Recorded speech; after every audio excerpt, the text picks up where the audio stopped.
talk about professional wrestling. Nobody knows the whole story, so I'll tell you. How about you, Jason? Oh, this is like a murder room. This is great. Lots of black sex magicians out there, right? And look down like, what the fuck? Oh, we're gonna just do it this way and nobody's gonna stop us. I want to show that a real champion has to do things for the community, for your people, for other women. In this business, what you sell is emotions. If you manage to get people invested, you did it. That's for sure, some videotapes. It's time for another MMM show.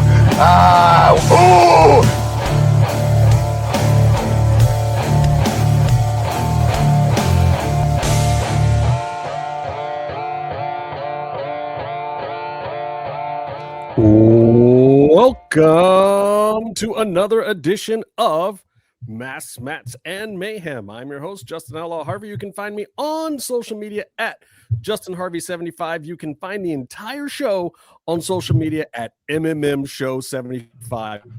Coming in hot today with my man Tony Allen over there. Tony Allen, how you doing, brother? Doing good, man. Just a lot of wrestling happening.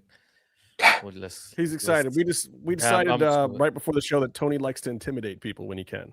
Wait, what? To that tonight. Why would you put that out there? But yeah, if you do something wrong, I will go and put on a black hat. He's a black hat bad guy. It's all good. Yeah. Downtown Julie Brown. No, it's Meatloaf at Meatloaf. What's going on? Hello. It's spring here now, I think. So the sun's been out.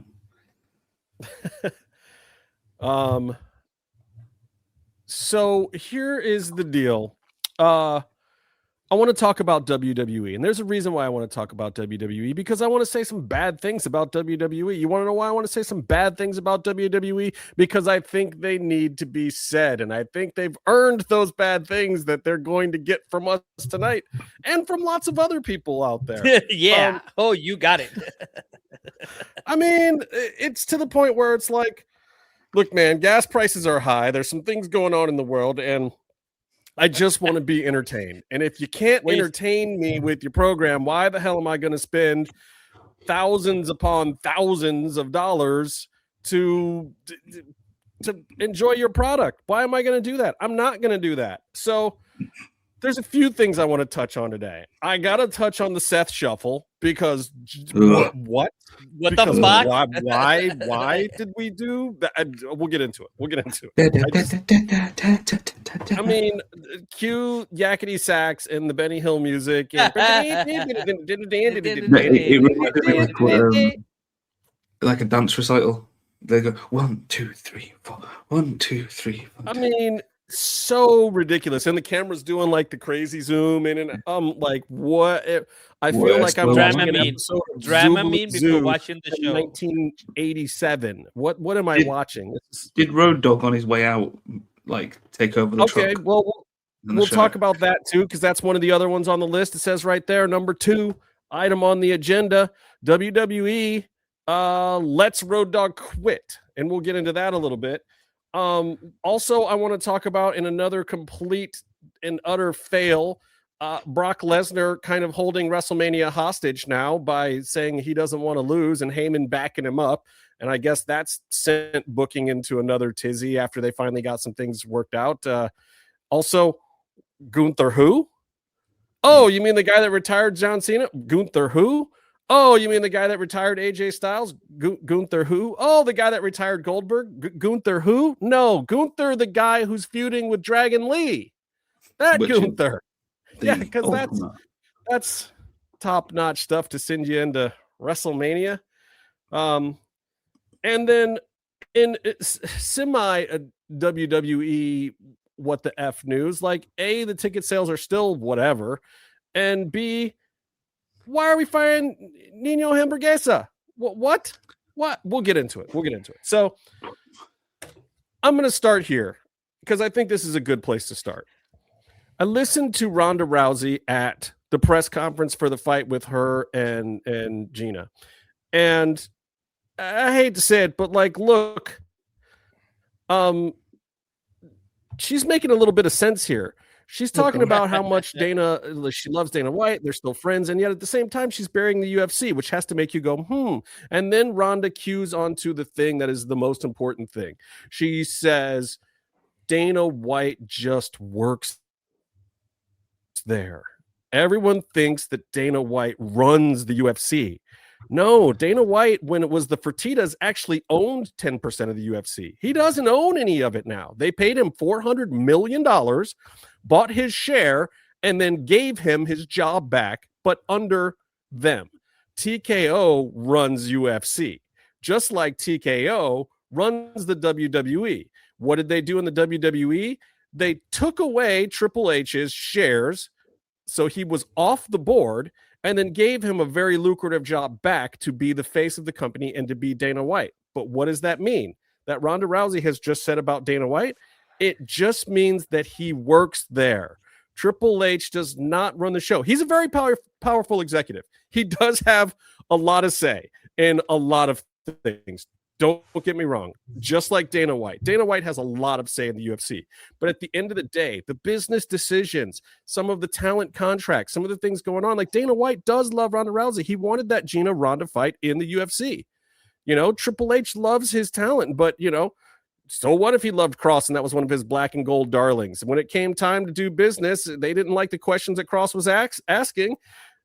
Triple H all of a sudden isn't answering even if he's on your speed dial because he is just an employee too. And I went back and I listened to, it was MMMshow. I think it was 182 or 192 or something.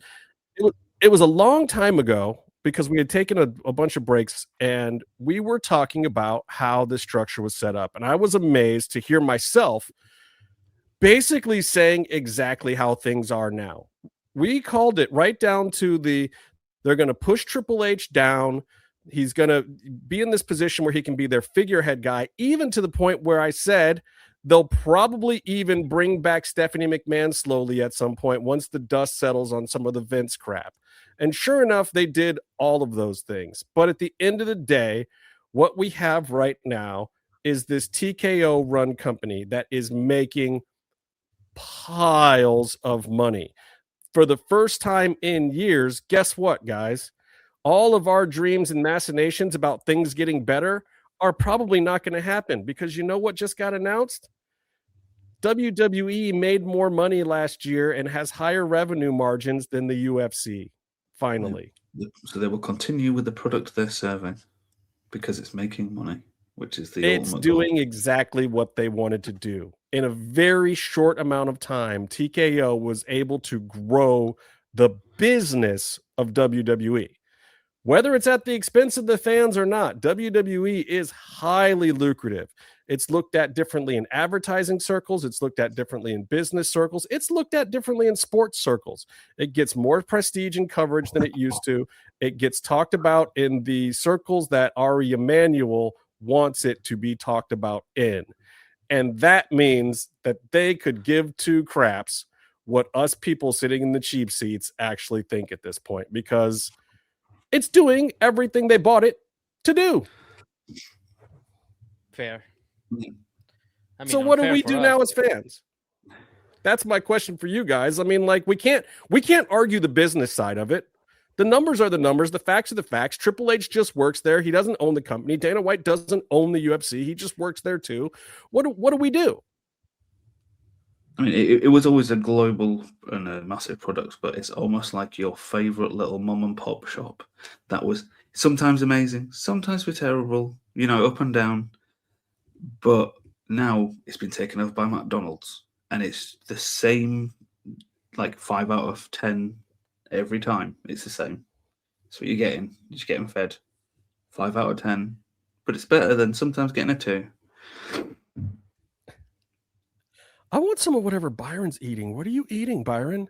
Byron's joined us, everybody. Cereal. He always eats cereal. What are you eating? I'm eating mac and cheese. Okay, also, I would like to take responsibility because our kid Byron is late today. I did call him right before the show's Dynamite started. So, yes. Did you put him on a tape delay? I did. I'm sorry. I've been having a tough week. You can't distract him, Tony. Sorry. What do we do as I fans? still have the show on. Yeah, what do we do, Tony? You know what we're not doing? We're not buying a ticket to the show. Don't watch the last I don't know. If you think the show is over, it would be better for you not to watch the rest of the show. Like, yeah, the press conference thing sucked. The press conference, it was a downer. What do? We look at other promotions. I'm gonna be like just direct. I went to a promotion that I did not know existed here in Monterey about 2 weeks ago, and I gotta say, I really enjoy the product. And yes, it did not have, crazy fireworks or whatever in the middle of the ring for Penta, but it was really, really good, and it was a really good experience. And guess what? I'm gonna go again. I think it's next week, Friday. So yeah, that's what we do. We punish them economically because that is the only way they. Now, how much can we punish them economically? I don't know anymore because apparently we're not even the target. Even though we could pay the $500 to go and watch them. The only problem is that they have their tentacles everywhere. So that will mean that I have to punish AAA as well, which I really, really enjoy. So what the fuck? That's where we're at right now. But economic punishment is the only way to do it, I think. That could be happening because if we're looking at the ticket sales for WrestleMania, and I'll be interested to see what this European tour that they're attempting to do will do, because the last time they were here, the French were singing songs about how they felt ripped off. But how much is it going to suck, Meatloaf? You tell me this. How much is it going to suck if they sell, I don't know, 8,000 to 20,000 tickets less than last year for Mania, and somehow on day 2 we still get Triple H standing up there saying, we've broken another record and we've made more money for WrestleMania than we've ever made before. Thank you to all the fans. They won't announce an attendance number. They're going to announce we made $17,474,328,000 this year thanks to you guys. Like, because the tickets are like 10 grand each. I mean, but at the same time, they're doing blackouts where you can't go to watch parties anywhere in the city. They're eating up talent now. They're bringing anybody who stepped foot in WWE over to the WWE festival and taking them away from WrestleCon now.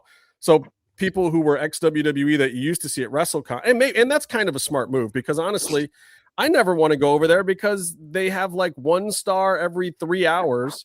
And if you go to WrestleCon, you can see like 300 of your favorites over there. But now they're bringing like the Tori Wilsons and the Trish Stratuses and all these people that are, late Attitude Era or early, PG era people or whatever are over there. They're over on the WWE side now. It's like, did you see that one when the people were queuing up and there's like, Pennant and Ray Fenix, and you just stood in the queue and they just keep on bringing random people out. And they got to the end, and it's Johnny Gargano. I mean, and that's the way they do it. But I mean, to them, they're all huge stars, and they kind of are, and I get that. Like anybody that's currently on the roster right now, if I'm there and they come out for a signing, I'm not terribly pissed unless I'm seriously waiting for my favorite person to come out, like Penta or somebody, and then I'd be salty. But at the same time, like, look, let's be honest. It's just where the WWE is right now is just absurd. And so we have to talk about the Seth Shuffle. The Seth Shuffle was one of the most dreadful moments in wrestling history that I've seen in a long, long time. Like, I could have brought in the 4 worst people who've ever been on the booking committee at WCW, and I think they would have done better than that. What was that? Who sat down at the writer's table and said this idea, and then at the end of it said, and then when we're done, let's have Adam Pearce tell us how bad that actually was. We're finding out what Road Dogg was really protecting us from. Yeah. He had bad ideas, but he was also saving us from the worst ideas. Bring him back. He was chucking bad ideas out there to defend someone from saying we got a person. Okay, I got to say something. You finally got your wish granted, Justin. Bear is lit.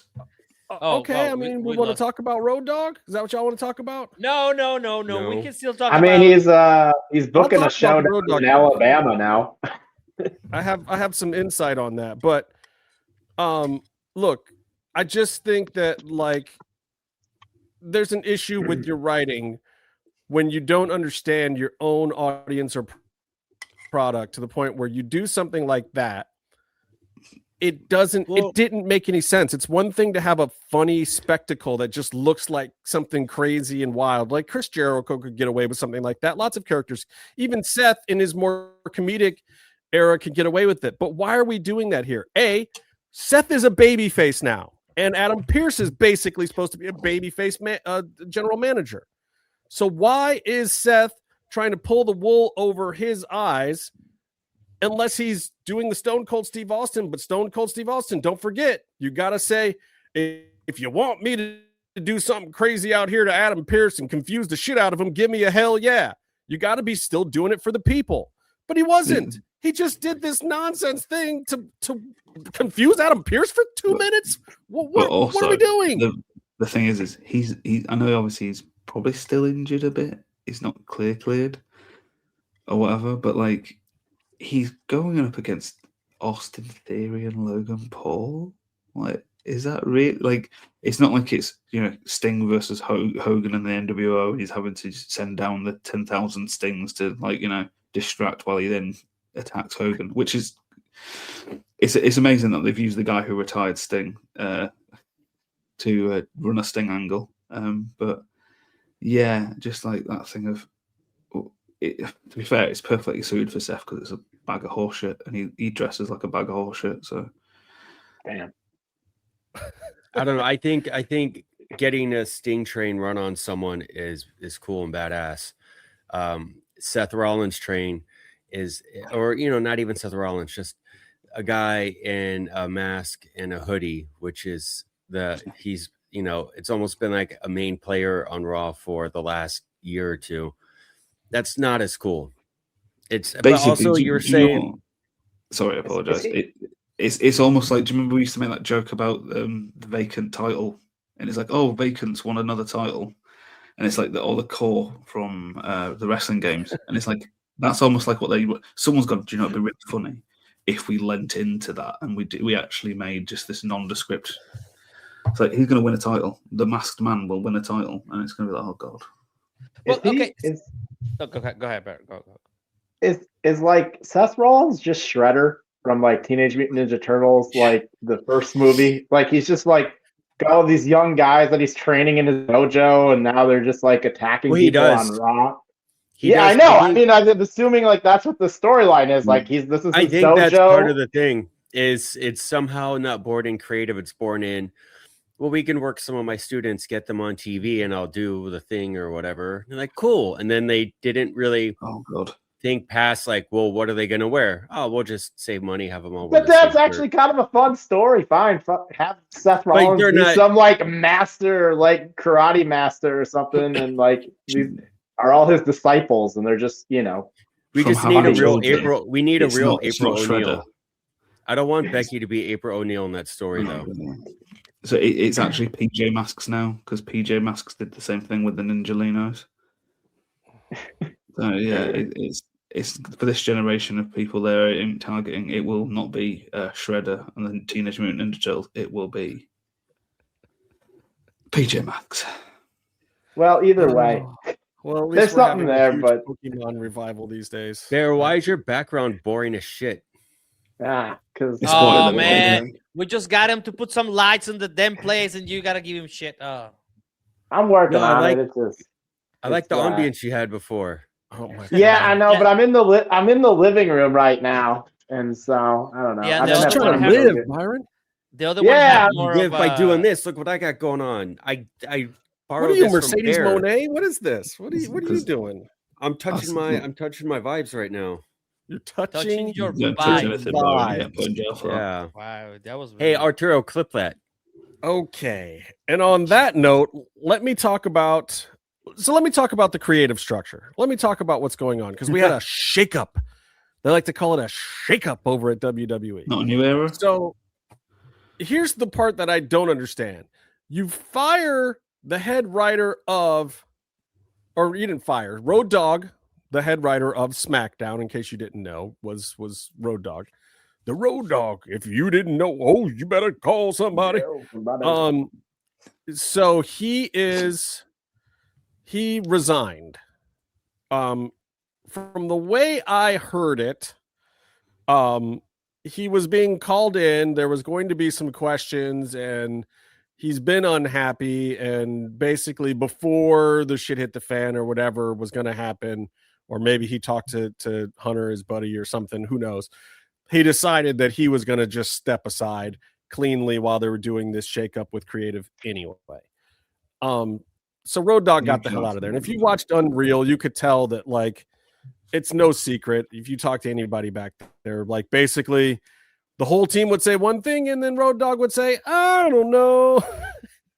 He wasn't a very decisive leader in the creative room. And it is kind of, I gave Road Dogg a lot Unreal.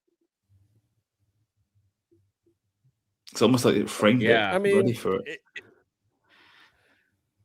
But it's also because it was what was actually happening. That part of Unreal wasn't fake. They were just taking clips that applied to the talent that they were focusing on. The part of Unreal that's not very real is like when they call a wrestler and say, hey, we got to come by your house and film some stuff in 2 weeks. Be ready. And then the wrestler goes and talks to their producers and their writers and Triple H. And then they say, okay, what am I doing in this interview in this home segment or whatever? The writer's room stuff, from what I understand, is actually all pretty genuine stuff. And then WWE has approval of whether or not that stuff gets used. And if you're watching it, none of it really sounds faked. It's just cut in, and they're using opportune things that fit the narrative that they already have. But Byron will know how to do that. Yeah. I mean, look, Byron and I do stuff like that in reality TV all the time. And sometimes you feel good about it, and sometimes you feel icky, but it always feels okay.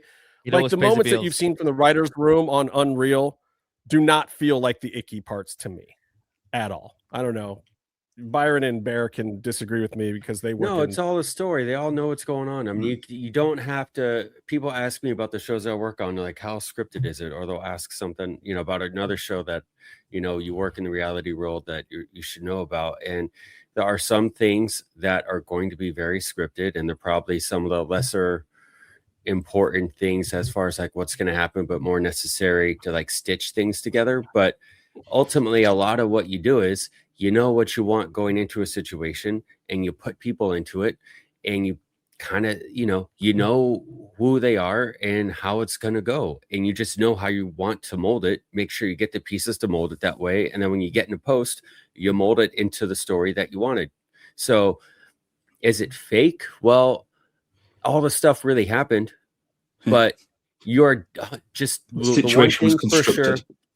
the one thing for sure about all WWE content, and that's one of them, is that you're getting the story they want you to get. And that was the thing, though, that, like, for me, I was like, I was starting to kind of think Unreal was all just kind of one big work. I mean, and I'm sure there's aspects of it being a big work, but it is interesting that there is some credibility to, like, that the stuff with, like, Road Dogg was actually, like, legitimate, I mean, that it does at least help blur some of the lines into it. We're getting worked, or if this is Michael Hayes legit buried Chelsea. Yeah, but that's different. Michael Hayes is different, in my opinion, because I think is so one too. of the smarter guys there.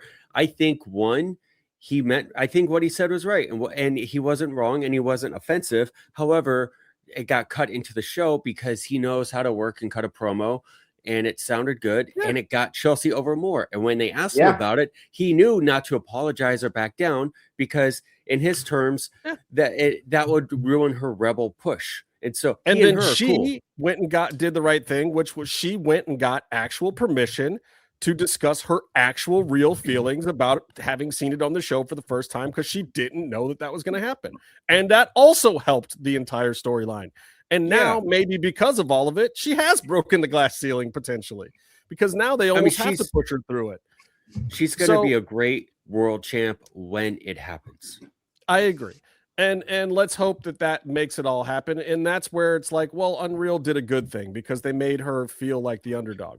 But it's probably going to be a glass trap door. They'll open it up, let her through it, and then they'll pull it when she's stood on it. That's the other thing. You're talking about what audience and getting and hurting WWE because they won't market their product to us. We're not. It's what I was saying a while ago when TKO took over. We're not the product anymore. They're not marketing to us. We're not. If we don't buy a ticket, they don't care. They don't even notice. The Chelsea thing, we just said it'd be great, and it makes a lot of sense to us. But who knows? She might not be the the Ari Emanuel champion. So we could be shit out of luck there. It would be their loss, man, because she's great. They'd probably still make record number gross revenue. Net revenue. Yeah, I know, but like that's not like, but that's just like whatever, everything that's wrong with society today. It's like shareholder money bullshit. It's not about like story and what people actually want to see and developing good characters. Because like if they don't want to see anything in Chelsea Green, it's bullshit because she's like uber talented and like it's their loss if they don't want to do anything with her, But that's why if you're a fan of Chelsea Green and where she got a lot of her movement with fans and the momentum in her career, she got that outside of WWE. Wrestlers like that get that in other promotions that are smaller indie shows where they have the time to invest their performance in the fans, and the fans have the time to invest in them as performers. You do meet and greets, you do all these things where you interact with fans, and that's the real wrestling experience. WWE offered iconic, memorable moments that are generational that you can experience with their family. I was there when Hulk Hogan leg dropped Andre the Giant, and I brought my kids there. And now they're bringing their kids to like see Roman Reigns do a shitty WrestleMania match. And but you don't get that anymore. But you can still go and get that connection. You can still go and cheer for the good guys and boo the bad guys and say something funny and have the crowd laugh and maybe pop the wrestlers, or you can get in the moment and then get a picture and thank the wrestlers afterwards and have the actual wrestling experience at indie shows. And that's what I recommend everyone doing. I think that's where it's at. I don't give a fuck about WWE anymore. I'm watching WWE and I don't know who's the baby faces or the heels. So is Danhausen a baby face or a heel? He curses Dominic last week, but then he curses Chad Gable Americano this week, who's supposed to be a baby face. So then is Danhausen a heel? But then that was another can of worms to me, because to me, Chad Gable's a heel, but I'm so confused. And then now that Seth has turned, like your heel faction that's actually on TV this past week, Finn Balor has turned, Seth has turned. So now you have Dominic and the girls in the Judgment Day, and then you have Logan Paul, and that's it. Jerry, like Brock's not around. WWE used to be the foundational. I'm sorry, good guys and bad guys. The biggest heels of all, the New Day, who approached Javon with a very inspirational pep talk this week because they're heels. What? There's nothing for me to cheer against. Didn't Austin Creed shun away another heel so he could give the talk to Javon? It's we've entered the throwing shit at the wall stage of the WrestleMania build-up. Yeah. Well, and that brings it back to the Brock of it all, which is Brock isn't. Speaking of Brock shit, isn't cooperating again. Can I say something about Brock? Please. This is coming from somebody born in Minnesota that was watching wrestling. He's your hero. He was my hero growing up. Everyone. No, I'm not. That's the problem. Because fuck him, man. Because the dude was incredible for how long? His entire first run was incredible. And then he came back and it was a freaking paycheck for him. And it was Suplex City, basically your Goldberg shit. Suplex, F5, match over. And that was it. But then he did so much more in his earlier run. He's so much better than that. And I'm so bored of it. I'm bored of this entire second run. I've been bored of it forever. There's nothing at WrestleMania that does anything for me other than his retirement match eventually to Gunther. Because he's not going to put anybody over in the match. He's not. He doesn't put anybody that's what he over in the pretty much match told anymore. them. If they wanted You know, something different, and it's not even. But I mean, it's not even like he'll put them over in a way where they get a good performance. It's gonna be a shitty, boring match. He's gonna go in and squash somebody, and it does nothing for anybody but Brock Lesnar himself. And what the hell does he need it for at this point in his career? At this point, a Brock Lesnar match is a bathroom break for me. And that is like so sad because of how good the start of his career was, you know? And you're a Minnesotan. So yeah, yes. That says a lot. But hey, that's where SummerSlam is coming to, right? So you can go see him get retired at SummerSlam. Is that going to happen? I don't know. It's like the last thing he can really do at this point. He's done everything else, and he looks boring as hell in the ring right now. It's just it's not even a spectacle. Let me go back to this creative structure for just a minute because I'm still so baffled. So Road Dogg quits, right? We lose the Road Dogg Jesse James. Oh, you didn't know? You better call somebody. So Road Dogg is out, and I apologize because there's some talk that there was a lot of podcasters and people that said things about Road Dogg. No. Own it, brother. Own it. No. And I blame Dave LaGreca and all the things that he said about Road Dogg that were so mean. I clip this for real. It's so mean to go on a podcast and say bad things about Road Dogg and his skills as a creative and a writer. No, I was one of those voices, and there's a few of them out there. One of those voices. I will say you were at the forefront of this. I might have started. He was objectively doing a bad job. No, he was objectively doing a bad job, and he's always done a bad job in that spot with those responsibilities. I wouldn't feel bad about it. It wasn't clicking for him, and it was above his pay grade. I think that Road Dogg could have been a great lead producer or an agent in the back. I think he's really great with characters and how to develop characters. I think the long-term storytelling was never really his thing. I think he could be on the booking committee, and he was on the booking committee during the Bloodline stuff. He was around, and then he got bumped up to this spot very quickly. That was a little too much for him. So, happy Wednesday, Aaron. Aaron. How many A's are in Aaron? Too many. Welcome.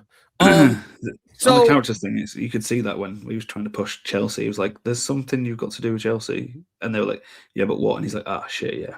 But he's like, "But that's exactly, and that's your job. Like, need to be in the position." But your job in that role is to say, look, I really see something in Chelsea Green. Here's what I want to do. I've got it mapped out up to WrestleMania at least, and maybe into SummerSlam. I want to do this and this. I want to pivot her here. I want to have her fight these and these guys. And if I really believe in her, like, let's switch her to Raw, or let's bring in this person from Raw. So there are some fresh matchups.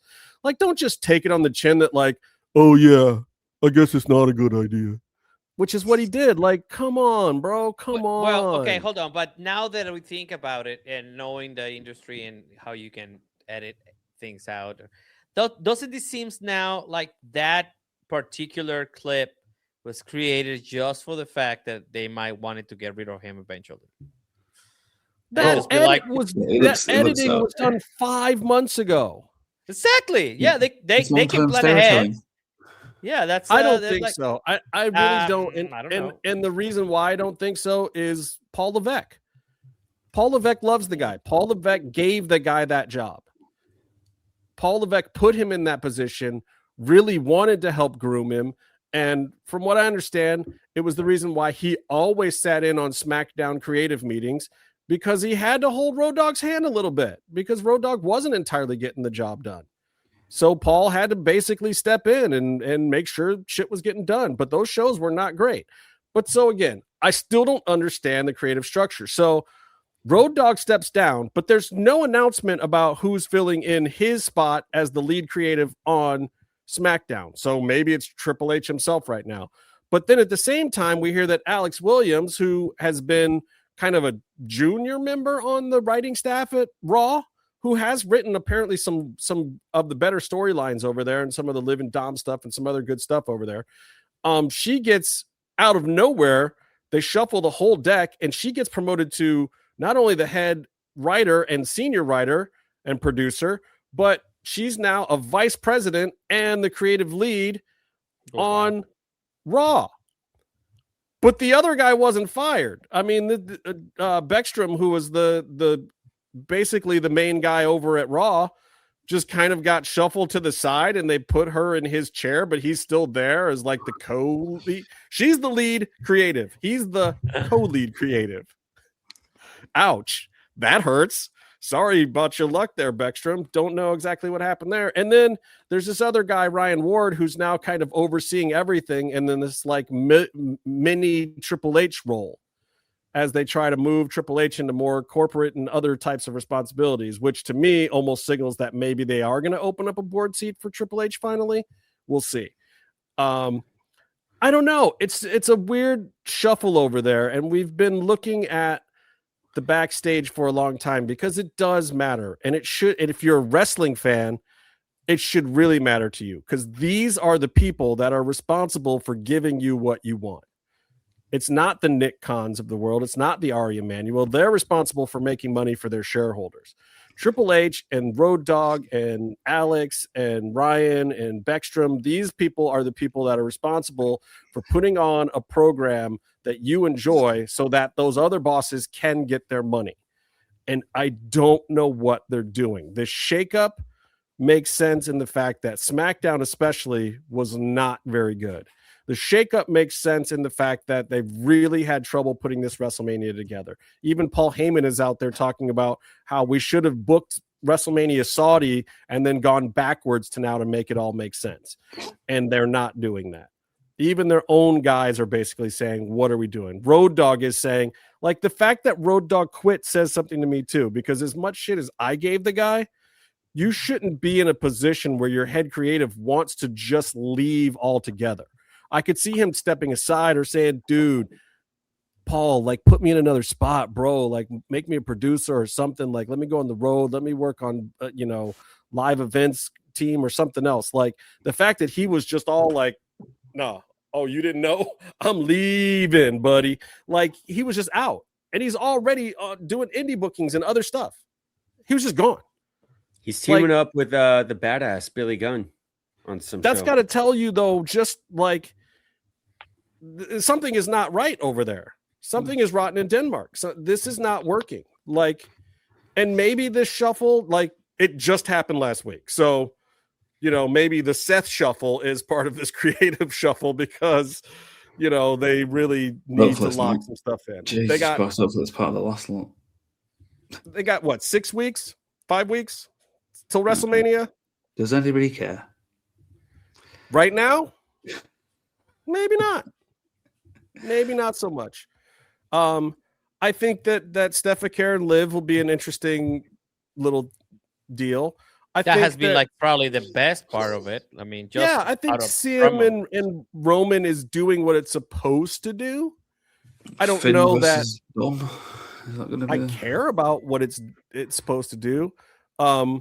Seth Rollins being back doesn't.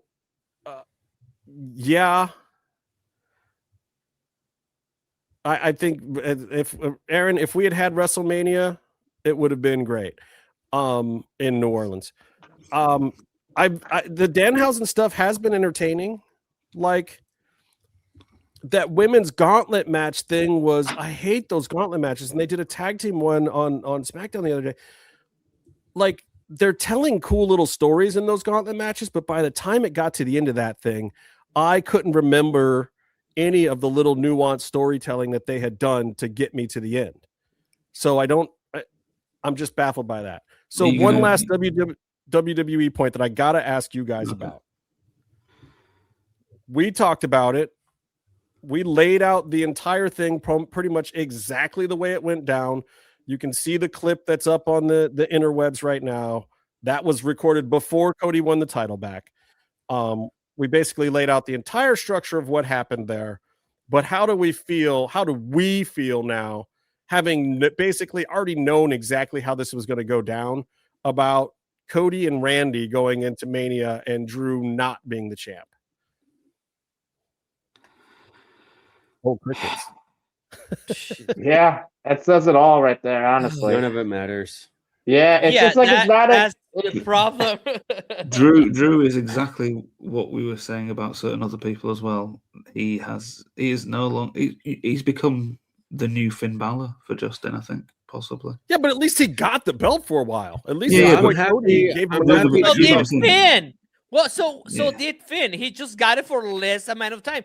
Did it mean anything else? Like, did it make any difference that he got it for a month and the other guy got it for 12 hours? No. Yes, because it was Drew's second time getting it though, and it does show a little more respect of like, hey, Drew, you are still adjacent to this belt. You're still in this picture. We're going to make you champ for a while. We're going to keep you relevant as a top guy. That there's at least a new photo with you in the strap. Yeah. But it's something. It's more than Finn. All of that. Finn all of lost that the is title great. due to injury. Yeah. Whereas Drew got handed a title and we all know how it lays out. They hand him the title to lose it back to create this story of WrestleMania. It was him and Cody's idea. Cody, it was his own idea. Doesn't mean it was a good idea. Wrestlers are fucking stupid, especially with their own creative. Look at one of them. Just take Cody Rhodes. Look at his whole AEW career.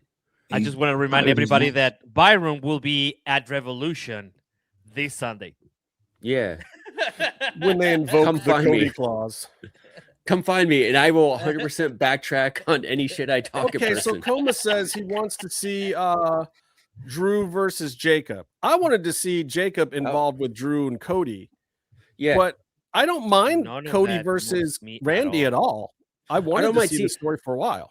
That's the thing. The problem isn't Drew getting the title for a minute, and also just like they wanted to do something interesting, let Drew have a little bit of a title reign in front of fans, because the first time around he got screwed over by the lockdown pandemic.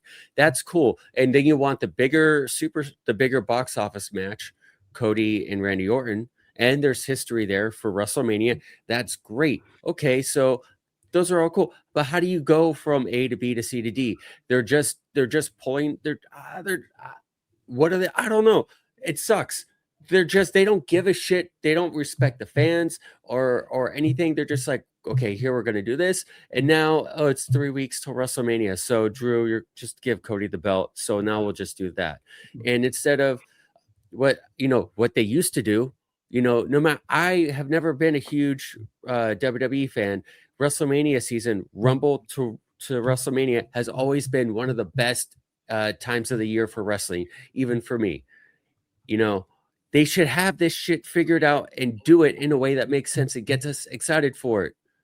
But it's they're November not. to December. It's the run up to Christmas, isn't it? That's what WrestleMania It's is. November right now? No, from Rumble. I wish it well, was. Rumble's like February.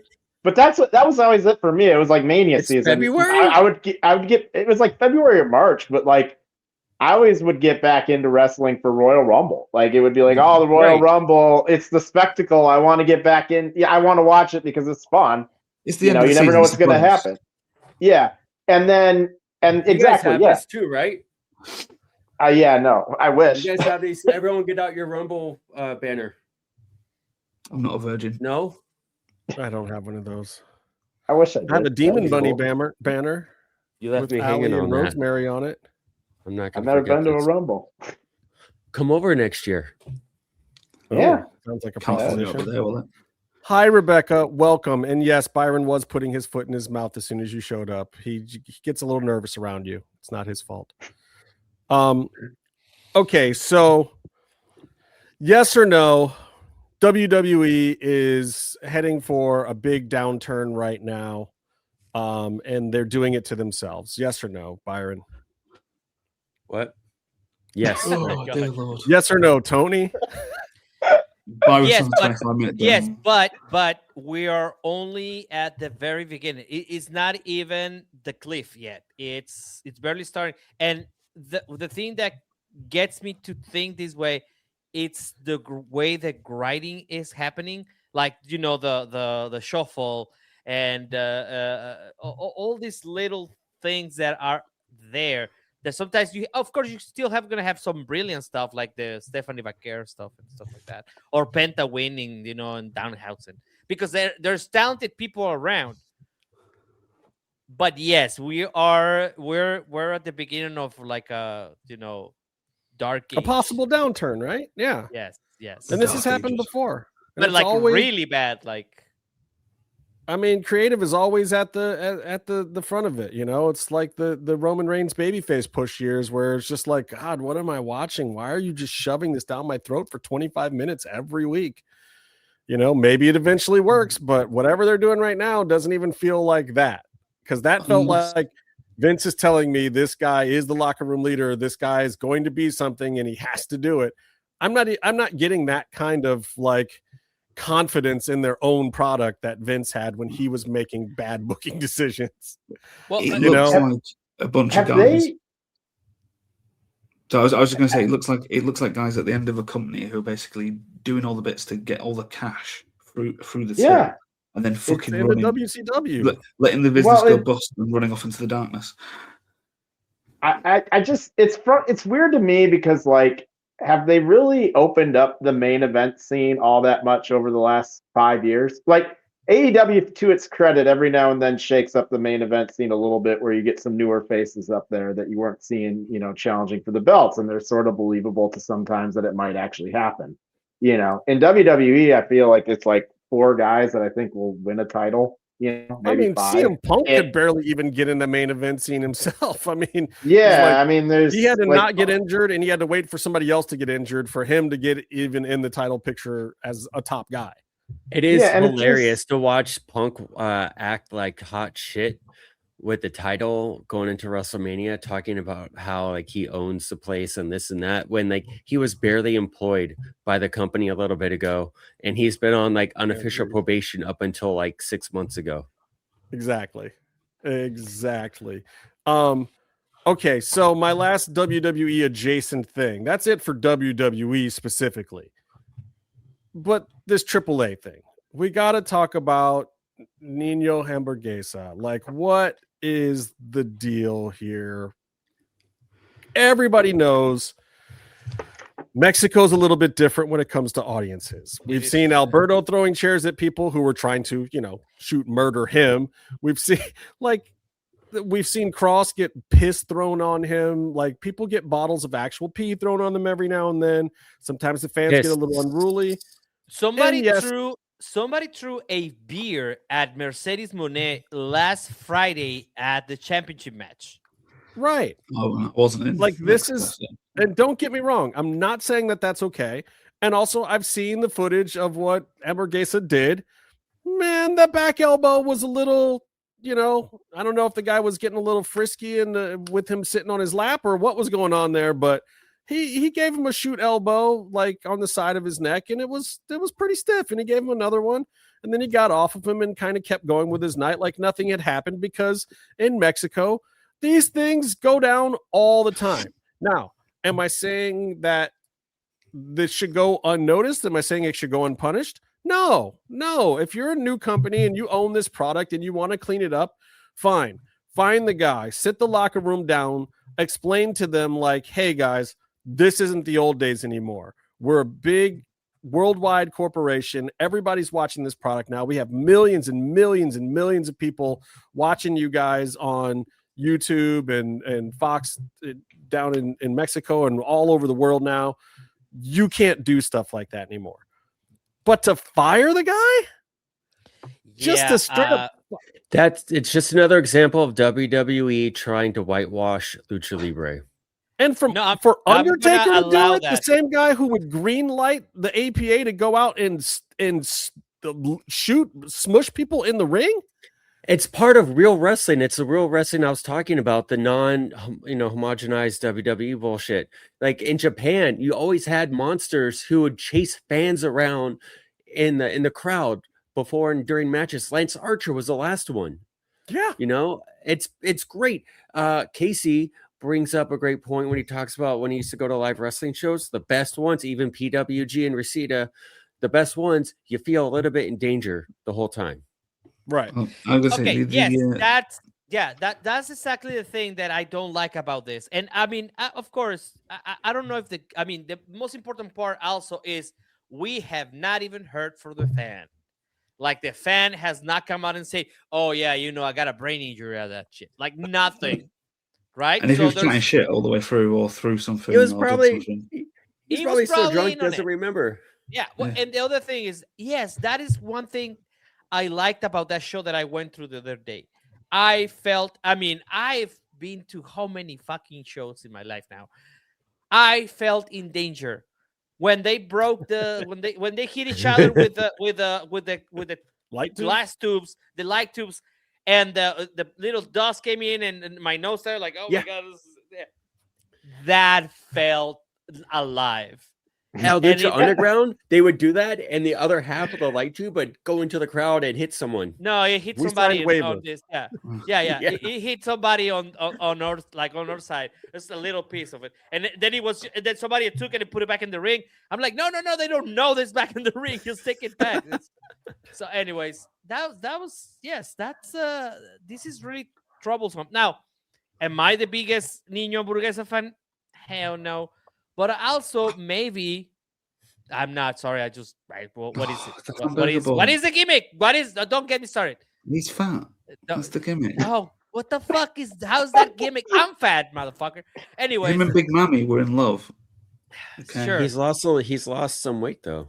Yeah, yes. But the thing is that Something. maybe they didn't want him there. Like maybe this is the perfect exit for that contract because they don't know. It is not the same to have Nino Hamburguesa that has no gimmick that have, I don't know, Iguana doing fucking, cooking TV shows for HBO Max in Mexico. So I think that's more what happened here. Also, a little bit of,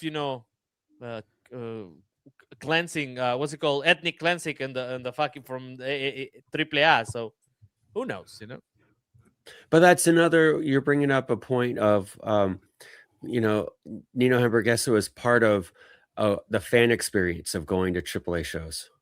Yeah, That you went to a show and you see him and Big Mom. You'd have fun, right? It wasn't like they were selling pizza commercials or anything. Like Iguana can go on those shows and do the corporate stuff, but they were part of the show that just made it fun to go to in person.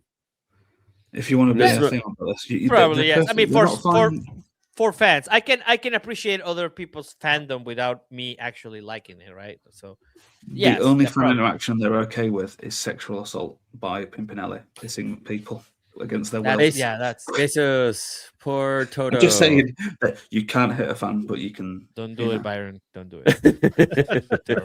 Too late. The other thing as well is, from what we gather, there was conversations about how to behave because Lahedra. Yeah, there were. She's lost a lot of weight and she's been in the gym and she's toned up a bit. And maybe Hamburguesa was still living life a little bit, having some fun. And they were like, yeah, we're going to make this guy the example so that everybody kind of gets in line. Probably. Well, are they? Or is he just going to go over to Alberto's promotion and be fine anyway? Yeah, he'll do that. Well, I don't know. Alberto has a promotion and he's also doing the Crash and going for the championship. So I don't know how. Yeah, but then Triple I always did the Crash as well. The Crash just exists in its own. But no, because 7 months of the year they'd be fighting with each other and they'd be in a no-fly zone. And then they'd be back friends again. And then Conan would patch things up between the two places. And then he'd go to work for one and hate the other. And then he'd go back to the other one. And Crash and AAA have been back. The Crash is one of my favorite promotions in the world because it's just mental. It's batshit. It's up there. Yeah. It's the JCW of Mexico. The guy who runs it is pretty cool though. He used to come over here a lot with Penta and Phoenix and the I'm sure, yeah. Bestia. So Tony, you said you wanted to talk a little bit about the women's card from CMLL. So, which is, first of all, kudos to them for doing it on International Women's Weekend.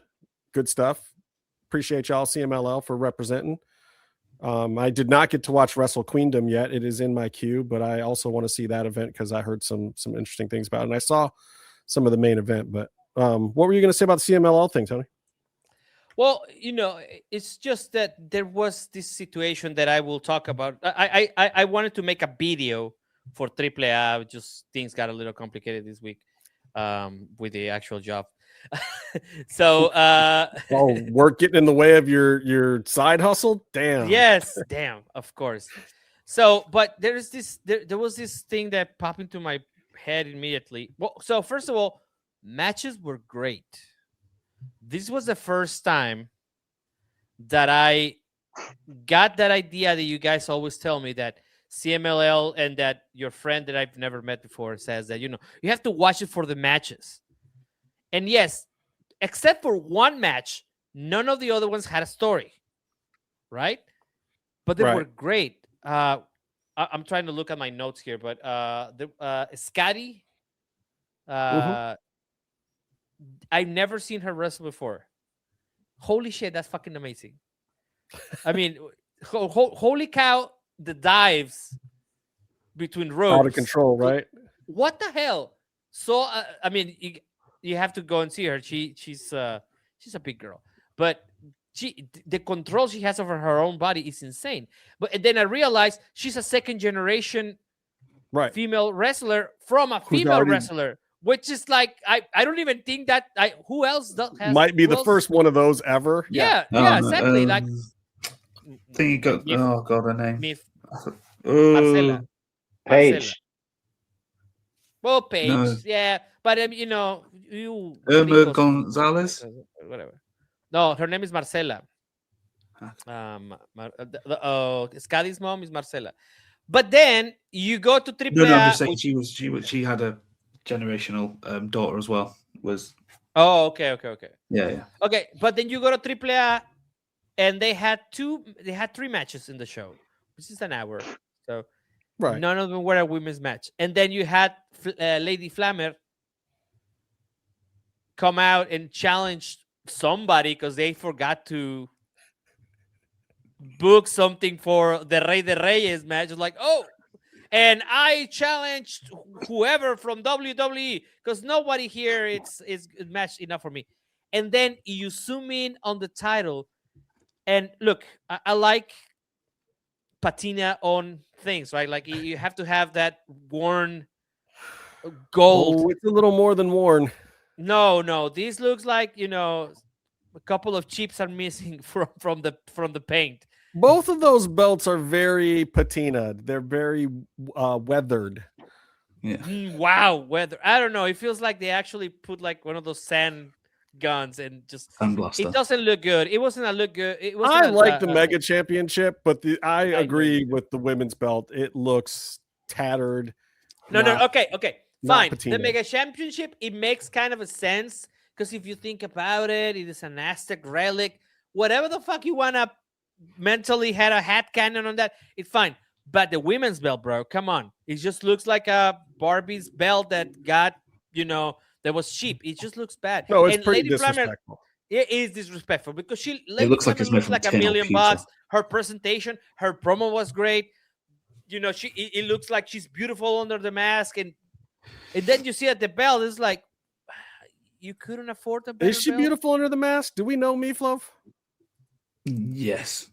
Okay. Yeah, she looks like, yeah. I'm not saying that she's beautiful under the mask because I don't know, right? Personally, but it looks like she's, so it has a presentation. I think it's disrespectful. I think they should try to fix that soon. I like, please just update the belts. You do that all the time for the other company. It's not right. That one in particular. Let's just fix it real quick, please. And also, don't forget you have women on your shows exactly the weekend. When you have your women's marches in Mexico City. I don't know if you guys saw this, but Aubrey took part in the march, in the Mexico March, which is one of the largest that exists because, first of all, it's one of the most populated cities in the world with women. So, of course, she was. I did actually see that, and I hit the like button. Oh, wow. Yeah. I actually sent her a message like that. Was pretty cool that you got to experience it in Mexico City because that's where the battles are won in Mexico. Those marches, that's where we have a female president because it was very obvious that women were in power in this country a little bit more. There's still a lot to work because there's still a lot of, unevenness in our country. Is this There's the femicide marches as well? Yeah, that's the feminicide marches, yes. So yeah, there's still a lot of the women are missing in Mexico. So it is part of the culture. And I love the fact that CMLL had put on a show. Was the show perfect? No. They need to work on commentary really bad, because it seemed like they did commentary for other sports, but not particularly for wrestling. So, but it was great to see that. My point is, they should have them on every show so that this doesn't look bad when they come out and have to do this kind of presentations. Yeah, I mean, the whole card was great. I really enjoyed watching it. And now that this brings us to Persephone today. Wasn't that kind of an awkward match? Wasn't that the one today? Or the Mercedes today. One? No, the Mercedes match was good. Mercedes needs to work. Yeah. Yeah, Mercedes still has some spots that she has to polish. I can't believe I'm saying that about like one of the most condecorated wrestlers. But Persephone looked perfect, man. She looked amazing. And I know Bear is all in about Mercedes. I'm sorry, about Persephone. But I'm like, yeah, I do respect her. She still has to work a lot of things. Like she's still very, very fucking young. I was trying to figure out.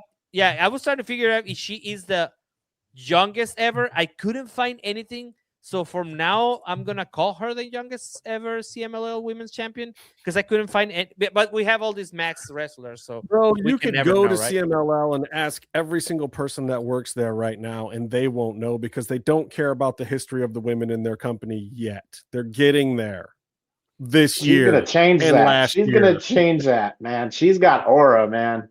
Also, shout out to Mercedes, who's like actually dropping all these belts, because there's a lot of criticism on her that she was not going to do that, and she's out there, Bro, and it's really a shame, because you can say what you want about Sasha leaving and not liking Mercedes or whatever, but one of the reasons why she was able to be so smug and go through with this thing the whole time is that she knew she was going to do that. That was always the plan. She wasn't going to just let them disappear or just hand them back and whatever. And she promised all those promotions, like, no, I will come back.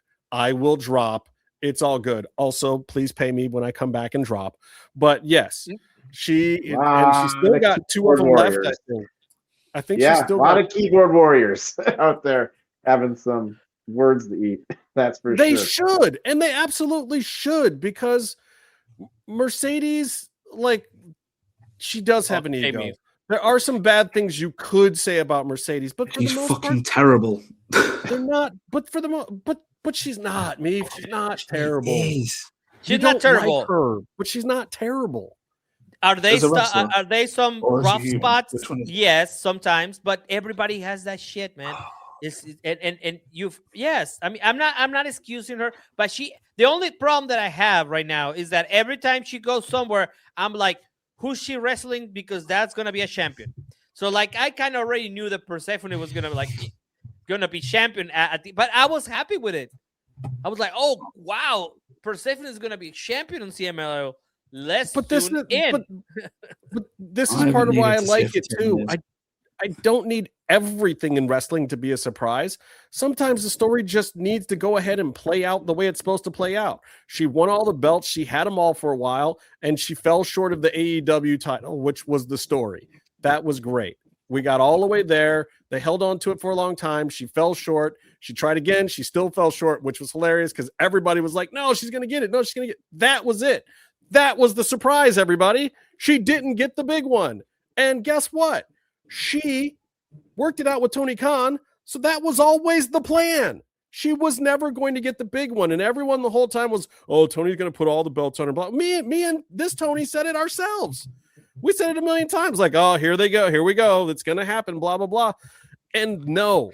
And it was always, always, always planned to be that way. And it was always, always, always planned for her to go and drop all those belts back, because she said that she wanted to do something for the business. She wanted to have this epic run, and then she wanted to give back to these girls. And if you talk to the girls in the AEW locker room, they'll tell you she has been awesome with them. They really like her. She goes around, she tries to figure out who she can work with and who she can do stuff with in the back, like what stories make sense, who actually needs her help more than the others. Like she came in and she immediately wanted to wrestle Sky because she was like, no, I think I can get this girl somewhere quickly. Like, let's let this girl show off. Let's let her get some shit in, you know, and I got a body weight that's good for her to actually get some moves off when some of these other girls don't. So let's do it. Like, that's who she is. She actually cares about wrestling. Now, she also cares about herself. She has a little bit of an ego. Her concept of reality is a little off because she makes a lot of money and she came in on a big contract. But she's not a piece of shit. And she gets a lot of a bad rap for being a piece of shit, but it's the gimmick. She's kayfabing it, y'all. She's not. She's really. It'd be interesting to see what happens if Tony ever says no. I mean, legally, due to contract reasons, he can't ever say no to her, but he has. He has said no to her a couple times. And she's not walked off. No, she's gotten a great attorney too. She has a fantastic attorney. So and she's got her advocate that comes around. Like she has a team. She has a team, and they come up with people. Plus, her writer, the person that she liked writing for her at WWE, Jim Peppermint, is over at AEW. So even when things don't pan out, or Tony's like, yeah, that's not really the way I want to do it, and blah blah blah, she's got her own writer there to help her craft the next thing. And she's also worked with RJ and some of the other writers and people too. But at the same time, like, yeah, her shit was planned out a long time ago, guys. And they mapped it out and they're doing it. And now she's out of AEW for a while. And I think she's going to drop back her belts, maybe do one or two quick things in AEW. And then she's going to go film something for a little while. And then I think you'll see her back around the end of the year, maybe World's End or something. And then maybe they'll do another big thing with her. And then I think you'll see her become a little more like a regular wrestler where she'll get in some normal storylines. You know, she'll have some back and forth. She might win the big one time. And then after that, she'll probably leave and go back to WWE. And I think Tony Khan will absolutely be fine with it. I think he's getting what he wanted. In his mind, he's getting his money's worth from Mercedes Moné. I don't know if we all are, but I trust. And again, you can dislike her. You can dislike her, but she's not in there doing what Saraya did, where Saraya gets in there and she's like, okay, I'm in over my head. Give me the belt. Give me the belt. But then, but that also, and then here's the belt. I don't want it. Hot potato. Hot potato. No. But also Tony Khan, I think in his mind, he got what he wanted out of that. He got that moment in Wembley. In Wembley, in the biggest show ever, when they had, the colors and everything raining. Yeah. I agree with Tony. I think the Saraya thing paid off for what it was. And the biggest regrets that you hear about it are from her herself when she reflects upon not being as good as she used to be, and also she couldn't wrestle. Not trying as hard to be as good as she wanted to be. No, but she couldn't wrestle. She couldn't wrestle because also, let's remember this thing. Somebody pointed out about a situation this week that I didn't know about. This is also a mental thing. It is. Yeah. I deal with athletes all the time, so I know that it's not so much. It is a physical part, but there is this other part when your brain locks out and you're like, not gonna do that flip. Fuck that shit. But so she wasn't the big work rate and big wrestling star that she was.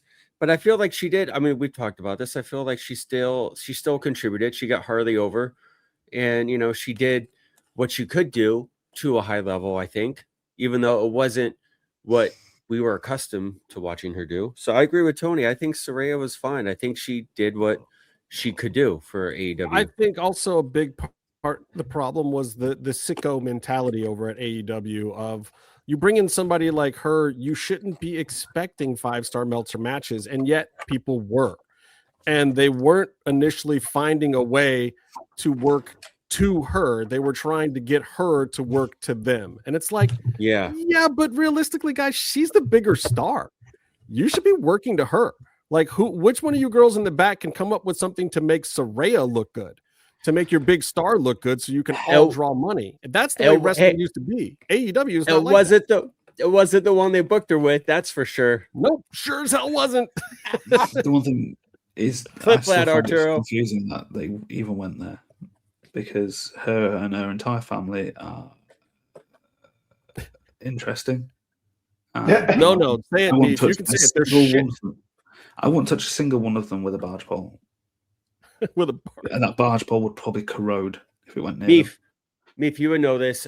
She had a brother who was a wrestler who I think got on bad terms with Rigo and NXT. Was that the one that got a job at AEW too, or is that a different one? You've got, oh my god, the so inbred. I mean, it's a whole family of blackballed carnies. The song we sing about Norwich is your father is your brother, your sister is your mother. You love to fuck each other. Norwich family. Those aren't my words, by the way. But there's Roy. Still being fighting with my family. Roy's the one who I think's in prison. Wow. I think you got that fighting with wrestling with my family in the wrong aisle. Zach is her direct brother. You got the wrong version of that movie. They didn't, I think you got it in the film. Can't make it. You got it on the corner. He's downloading it on LimeWire. Yeah, you download on LimeWire. He's like, honestly, weird. Tony, there are stories about that family, and I'm good. Yeah. We're gonna move on. Well, I tell you what, legally speaking, why don't you tell us those stories? I do want to make one more point about the mentality thing that you were saying after watching that Chris Statlander clip with her and CVV, where she's basically saying she wasn't ready for the title. It came out of nowhere. They just kind of plopped it in her lap.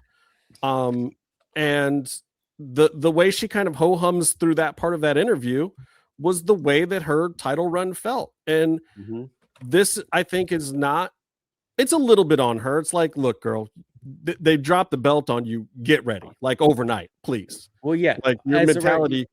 But it tells you something. Like, some people need to be prepared. Some people need to understand where the story's going. They need wrestlers are still artists, man. They're still temperamental artists. They still want. How many stories are there of like, oh, I got an opportunity. I showed up and I was told I was going to win a title and I didn't know. But oh I my made god, the most of it. This is gonna be my first. All of them in AEW. This is gonna be my first very. This is gonna be my first very controversial thing to say. I hope this goes well. Cut him off. We don't want to get sued. I hope it goes well. But that does sound to me like a lot of like, even though she might have sacrificed her life or her career life, whatever, that sounds like a lot of white privilege, because like especially for Latinos and people of color, that doesn't happen like that. It is not like, yeah, I would like to be champion next year when I'm ready. What the fuck? White people problems. And they're still not getting a second chance. Exactly, Byron. Everybody here that is not of color will agree with me. Come on, guys. That sounds like really. I wasn't. You just do it. You just do it, and then you will look back on it and be like, yeah, I wasn't ready, but If you, as we've seen repeatedly, if you give someone a title or opportunity of color, and they do the Statlander thing, and they suck, or just not ready for it, should we say? And it doesn't, which is a mental thing, as you said, but they ain't getting a second chance at it. Well, and that can. And look, we've heard Thunder on this very show say that she didn't feel very ready for her first title run. She still went in there and made the best out of it as best as she could. And that's where you learn. A little more prep would have been nice, Yes, of course. And also, Chris gonna get her second run. So that's what I'm saying about like. Is Chris gonna get her second run? Because honestly, I would have, but after hearing her on Tekla. Yeah, no, they shouldn't. But maybe eventually, no. Hearing her on the interview, it's like you're complaining.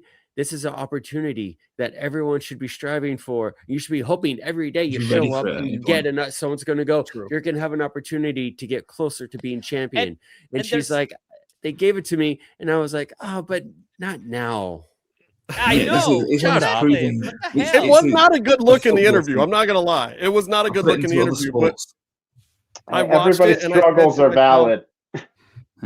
I was like, okay, now Statlander's whole title run there makes perfect sense, because the way that she looks in this interview talking about this right now is exactly the way I felt during her run. And the whole time I was like, no, I want this to be more. But she even said, she was like, look, I was finishing up this storyline with Willow. I was like tagging with Harley, and we're doing all this other stuff. And then they're like, and then Tony she says Tony and she means Tony Storm, was like, I'm going to come in and drop to you and blah, blah, blah. And then it really was just Tony Storm's decision, by the way, guys. It was like Tony Storm was like, okay, yeah, I've finally done enough. And then, TK's like, oh, well, great. I've always wanted to put it on Statlander. Yeah, Stat. That's gotta be it too, because that's gotta be it too, because she had been waiting in line for a long time, but she got hurt twice. Right. And I mean, TK always planned on putting it on her at some point. It was. He loves her. She was supposed to be champion around the time Thunder was on a champion, right? But did she got hurt around that time? Now I don't know if that was gonna be like directly after Thunder, right? But it was supposed to be there. Like I know that, but she got hurt, and that's when she got hurt the first time for real. Like, and look, I'm not trying to say, oh, your struggle is not valid or anything like that. It just feels like, and yes, it is very confusing, but that's just the nature of whatever they're doing. It is not like isn't like perfect science. You know what I mean? Like, and it sounded like information for a shoot interview 15 years from now, not 3 months after. So she's reflecting on it 3 months after it happened. Like, wait until it's like cold or something. I don't know. It was kind of. I don't know how stupid. She's not good at cutting promos or doing interviews. That's been her thing. She's kind of awkward, and so like she's a good wrestler, but she's like an awkward person, and like it's a tough self. I think there's other people on the roster that are probably going to pass her by in terms of like where they are in the pecking order sooner than later. You know what? When they're in Gorilla, before she goes out for the 2 out of 3 falls, Tony Khan should ask her, "Hey, do you feel comfortable? Do you feel ready to maybe, is it okay with you? You're gonna tell Tony Khan to go bust somebody's chops, bro? That's mean. Like, is it okay with you if we make it champ? Before we talk about more AEW, though, we have to do something. We have to do something before we talk more AEW, because I do want to get into our Revolution preview / predictions. But you know what that means. I wish we could put it like an echo effect, so it'd be like. It's time for that own face. You got that own face. Yeah. Guys, product of the month right here. And I got to tell you, you see the seal is broken. I lathered up with this today, and it is greatness. Okay. I'm not going to lie. I normally use my Old Spice Timber. But then I was looking at the ingredients on my Old Spice. I decided maybe that was a mistake, guys. Can I just say that maybe that was a mistake? Because I looked at the ingredients on here, and then I looked at the ingredients on my Old Spice, and then I realized, okay, it's got some fragrance. It's got some scent that I like, the Old Spice. It's got that timber manish kind of cool thing. But then basically I realized I'm bathing myself in a toxic chemical scrub just to basically put on some Old Spice cologne. Like, I can put on the Old Spice cologne without bathing myself in their toxins to do it. I don't know how many rabbits were killed in making that, but I can tell you none were harmed in the making of this particular product. The Own Face Skin Perfecting Body Wash is the jam. Hands down, love it. Never going to change. Super duper mad that I don't have the shampoo right now. Meef, did you know they have a 2-in-1 shampoo? Oh my God. Is it the next month's thing? Did you already get Don't do it. Don't do it. No, not yet. Not yet. That's for April. That's an April Fool's joke. Put that away.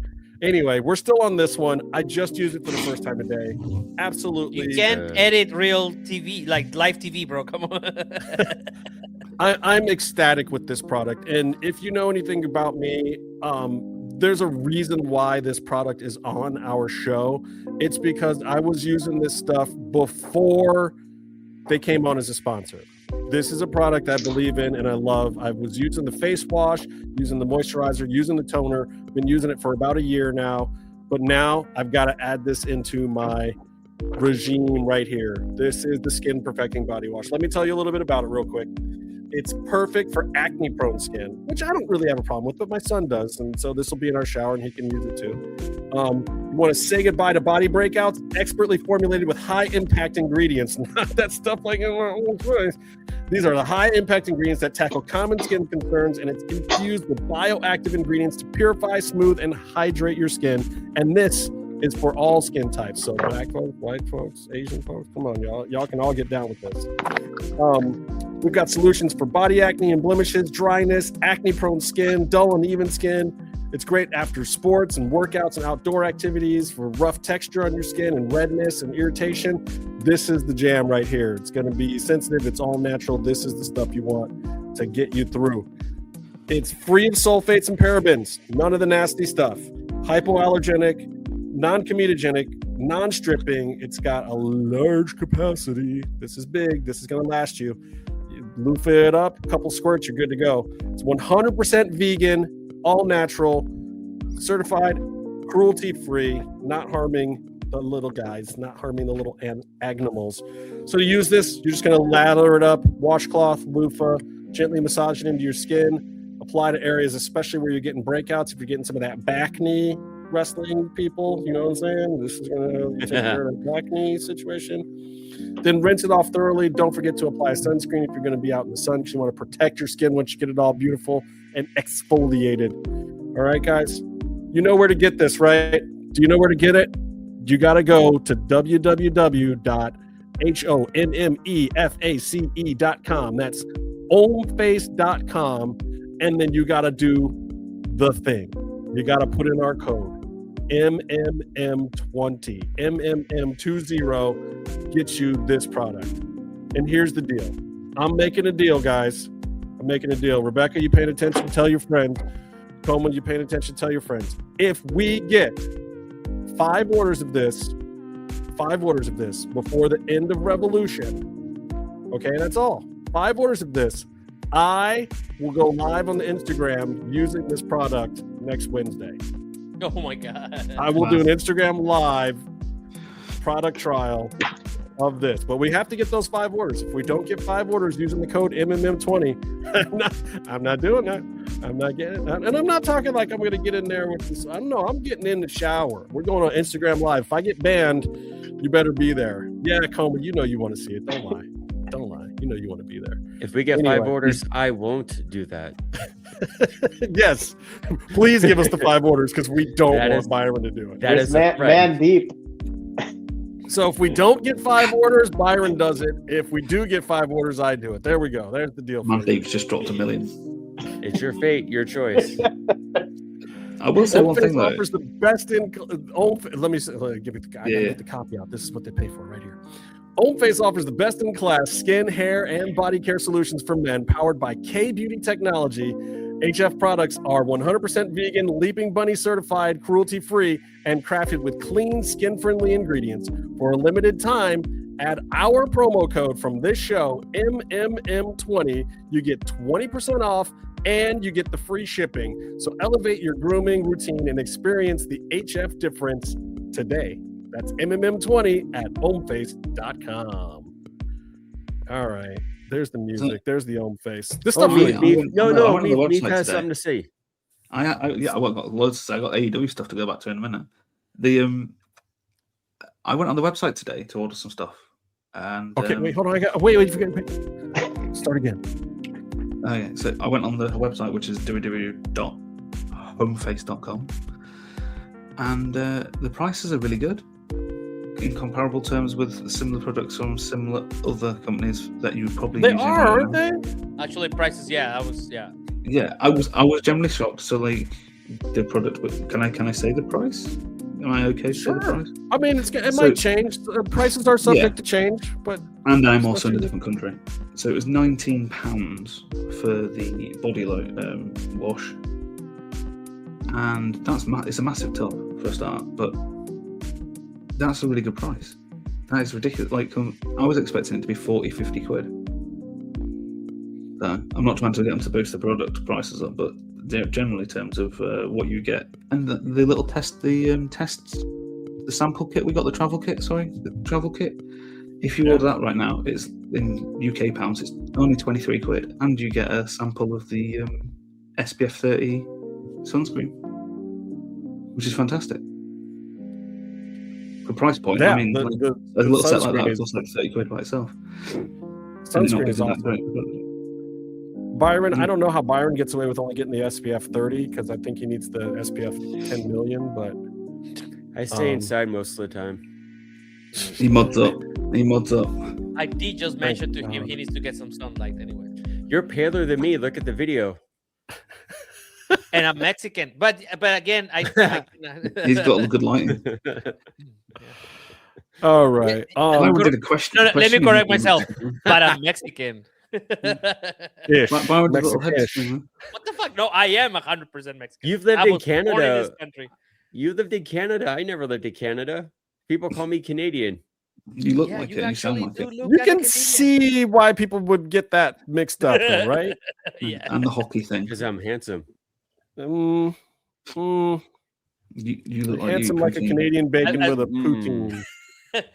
As we mentioned, I get invited to those meetings, but they don't let me at the door. So watch more hockey. Man City lost bad today, didn't they, Meef? They did indeed, which is hilarious. And Valverde scored 3 goals, which is hilarious. And there was also Chelsea lost. Chelsea got hammered, which is always amazing because Chelsea Tigres won the derby. Tigres did win the derby. Is that why you're wearing this jersey? The 80-year-old striker.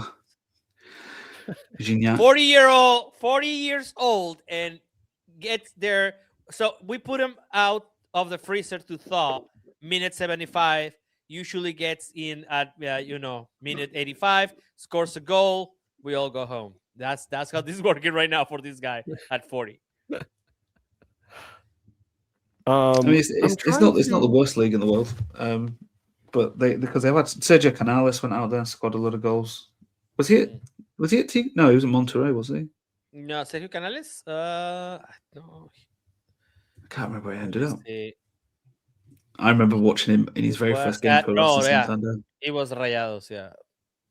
All right, time to talk about it. I'm gonna put this on the stage here. Let's see if this actually works. Did that work? Why don't I see it? No. How do I not? Put yourself on it. Oh, it's just taking time. Is it? There it is. Upper. Not on There's the card. Oh. Hey-o, look at that. Production value. Ooh, wow. This is what other podcasts don't have. They can all fucking go to hell. We have our shit together. This is what you come here for. The real shit. Is this really what you come here for? Wait, who looks best with the giant MMMshow thing on their head? Byron. Who's wearing the mask? I can lean to the right. It Okay, doesn't matter. They're not looking at us. If you're looking at us instead of the AEW card, TK fucked up. All right. So let me go to the... Hey, I'm good looking enough. Do you want to start at the top of this card or do you want to start at the bottom of this card? His rightful place. Wow. At the bottom. Did you meant what you said? Let's start at the bottom of the card. On the 0 hour, from 0 to hero or from hero to 0, I don't know. My boy Trev. So... Most boring man in wrestling. Oh, no. Oh, no, that's very unfair. No. That's very unfair. This is one of those matches that Cochet's got to hate. Because it's like, Tony, we're trying to save money. Why are you giving 21 people a pay-per-view bonus with 1 0 hour match? What are you doing? Though not everybody gets pay-per-view bonuses, but still. And I'm sure most of the people in this match probably will be those people. But like, hey guys, maybe you actually get a chance to see Anthony Ogogo or Scorpio Sky or maybe it is Johnny Lee or the varsity squad. Is this whatever the catering battle royal? Remember when Scorpio Sky Johnny TV. Johnny TV. He's bald now too. That could be funny. I think they should do a bunch of bald guys in there, man. I think TV. The entire bald. It should be just the entire bald roster should be in there at one point. I can be on it. Hold on, wait a minute. I can wrestle. Yes. When Yeah. I see 21-man blackjack battle royal, I think to myself one thing and one thing only. Porn. JD Drake. Oh my god. I want JD Drake and Nick Camarado to get some in this match. I don't know. Am I being mean? No, I really do actually love JD Drake though, by the way. He's one of my faves. Yeah. What does this match amount to? Is this for Ricochet's belt? For the national championship. For the national, yeah. it's a fun. I mean, it's a gimmick battle royal. They always do a fun gimmick battle royal. It's an elimination to set what the match type is going to be for the title. And it is literally the only thing announced for the 0 hour. Though I know they added today. AJ is booked for the card and he hasn't been announced yet. So I'm betting they'll put him on the 0 hour. Why they don't put him behind the paywall, I don't know. Now they've kind of ruined it and it's kind of always a 0 hour thing. But I would have, if that guy was drawing and doing those numbers on social, I would have put him as a gimmick match on the main card. Put him behind the paywall, dude. I swear to God, sometimes I just watch AEW and it's like they hate money. I don't get it. Is Hobbs going to be in the battle royal? But isn't it refreshing when a company does not care about money? It is a little odd. I mean, I get it, and you're a billionaire kid, but I enjoy that they don't care about money. That's a big problem with today's society, man. So focused on the materialistic. Madonna's fault. Oh yes, sure. Okay, so here's a match that I barely knew was happening. Tony Storm versus Marina Shafir. Everyone banned from ringside. So this is okay. Hold on. But before you move on like that, is he going to retain? Is this pointless? Like, oh no! Okay. I did I not make it clear that I was picking JD Drake to win? Oh God! Oh no, Ricochet's winning. Okay, so he's retaining, right? I mean, this is pointless. Yeah. They don't even have a picture of like a group of credible threat guys on the poster behind him. Tommaso's going to beat it. Be masked men. Just let it be masked men. I think they're going to do some fun stuff. You're going to see some fun spots and heat up the crowd, and then maybe if TK feels like it, you'll get a couple encounters that will spawn. Look, I think the Rascals will be in there. Private Party will probably be in there. You'll probably have some really, really fun, great stuff. It might end up being the show stealer. It might be the match of the night. But and maybe something crazy could happen. He might drop to somebody else, but why? I mean, Ricochet's been great. This character's good. Him having the belt's been good. It's been a good run. Does anybody predict that there is somebody out there to take it? Or are we all saying JD Drake here? I don't all know. Right. Just who is relevant enough to take it? That's the question. There's people out there, but who? I mean, but okay, who's relevant enough that is not already on the card in their own match right now? I guess it depends on what caliber you belt the national title is, right? Because you got Briscoe and those guys like feuding for the TNT belt, and so is like the national on the same level. Can they carry their feud over into the national belt now? I'm just kind of confused where the national belt is in the scheme of all the other belts. And I know in general in AEW, all the belts are sort of the same, but this one just does not kind of feel like that. I think ask me where it stands with Ricochet's champ.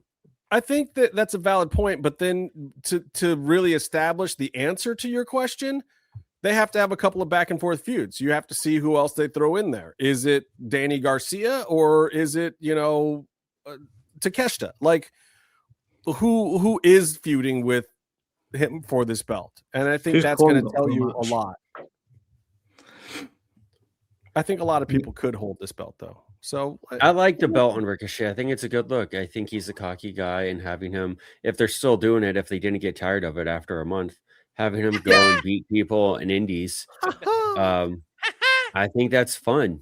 That's another version of the Mercedes tour to independence across the country and world, and independent, and anything to help independent shows is fine by me. I think that's cool. By the way, it's really interesting how they it's terrible moved away from his on the vertical. Like it just wastes so much space. Yeah. Well, yeah, and it pushed us all the way to the bottom. Is there a better way to do it? No. That's fine. Let's just take the belt out of it so we can be seen. I'm just trying to see what other options there are. No, that was good. That was really good. We can make new layouts. I can make a layout right now for this. Okay, go ahead. Well, I'm going to keep talking about this match, and if you somehow want to play with the layout while we're doing it, go for it. Marina Shafir and Timeless Tony Storm are in a feud. Did you know that? Yes, because they've been in some multi-person matches against each other, and they've seen each other face to face a few times. It's interesting because we've had a lot of conversations in the past about AEW making specialty matches feel relevant enough to be on a pay-per-view without belts. We have a few of them this time, but also, are there still too many matches on this card? Maybe. No. Put more. No. Two more. There's two more. I'm trying to send you guys a. It's probably 5 by the time. There's 2 more new ones that have already been added. Yes. Well, is anyone looking forward to Marina Shafir and Tony Storm? Yes. Yeah. Actually, that kind of makes sense. I agree. I mean, I'm pretty sure that Marina is going to. Can I take the graphic out? Marina is going to win on this one because that will be the end of it, and I think Tony Storm takes a break after this. Tony Storm is one of the greatest champions of all time. How dare you? She needs to go home and just shield the fuck out or something because she's been working for like 16 months in a row. It's crazy. I mean, and I think she worked longer than she had planned to because every time she got to the next thing, it was like, oh, I want to do this. Oh, I want to do this. Oh wait, no. Put this is the other two other matches they put on there. Yeah, so the pre-show, right? 0 hour. Willow Nightingale is going to get 0 hour? two bonuses. Wait, Lena Cross has 2. They both have 2 matches. Yes. You know what's interesting? Okay. About Lena Cross. Lena Cross was a highly touted signing. People are super excited. Blah blah blah blah.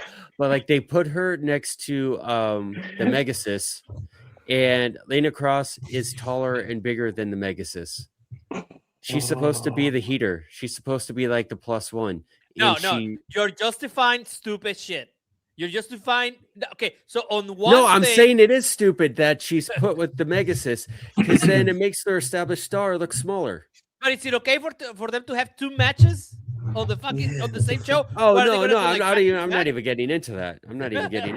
I'm just how they're using Lena. I'm happy they signed her and they're doing something with her. But wait. It's not what you would do. Back it up. Back up. Back it up. So we have Willow Nightingale versus Lena Cross for the TBS Championship, and we have Willow Nightingale versus Lena Cross for the tag belts. So Willow retains, and then obviously the Babes of Wrath lose, right? Like that's the only way this can work. Because if you come off a double loser, how do you even recover? Yeah, from that? and it's just I gotta tell you why this makes my crotch itch so much. Friggin' Penelope, that was supposed to be her belt, man. And it's exactly what I said was going to happen the second she got hurt. Like, oh, they're just going to move Lena Cross in here. They're going to be this, powerhouse team, and poor Penelope gets none of it. And that's exactly what's going to happen. But also, the crowd reaction for the debut of the Megasis and Lena or whatever, Cross Assists or whatever the hell they're going to be called, the crowd loved it. I mean, they look imposing. It looks great. And it's probably the best fit for anything that Megan Baines had yet. And so what's going to happen is hopefully when Penelope comes back, they have something else for her to do. I don't want to see her go back with Megan at this point in time. Just let Megan and Lena go do their thing, but remember that Penelope did her damn job and she was great and she looked awesome on this last run, and that she needs to get something when she comes back. Like, do not let her come back like Red did after her injury 2 injuries ago or whatever, where she came back and then like lost a match on Dynamite and then went away for like 3 weeks. Like, Red wasn't bad. She came back. She got a quick program. She gave and then got back from Mercedes. She got to beat Mercedes. I'm not talking about that time. I'm talking about the time last year. She came back and then she lost. That's it. The day that she came back. Yeah. It was ridiculous. I mean, you can see the vision. It was ridiculous. You can see the vision. They were clearly supposed to drop those titles when Penelope got hurt.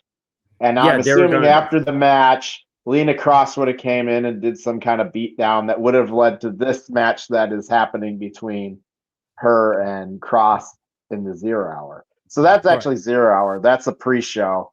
So yeah, my money's on Willow retaining and then the Babes of Wrath losing. It's got to be that. I don't see how it can't be.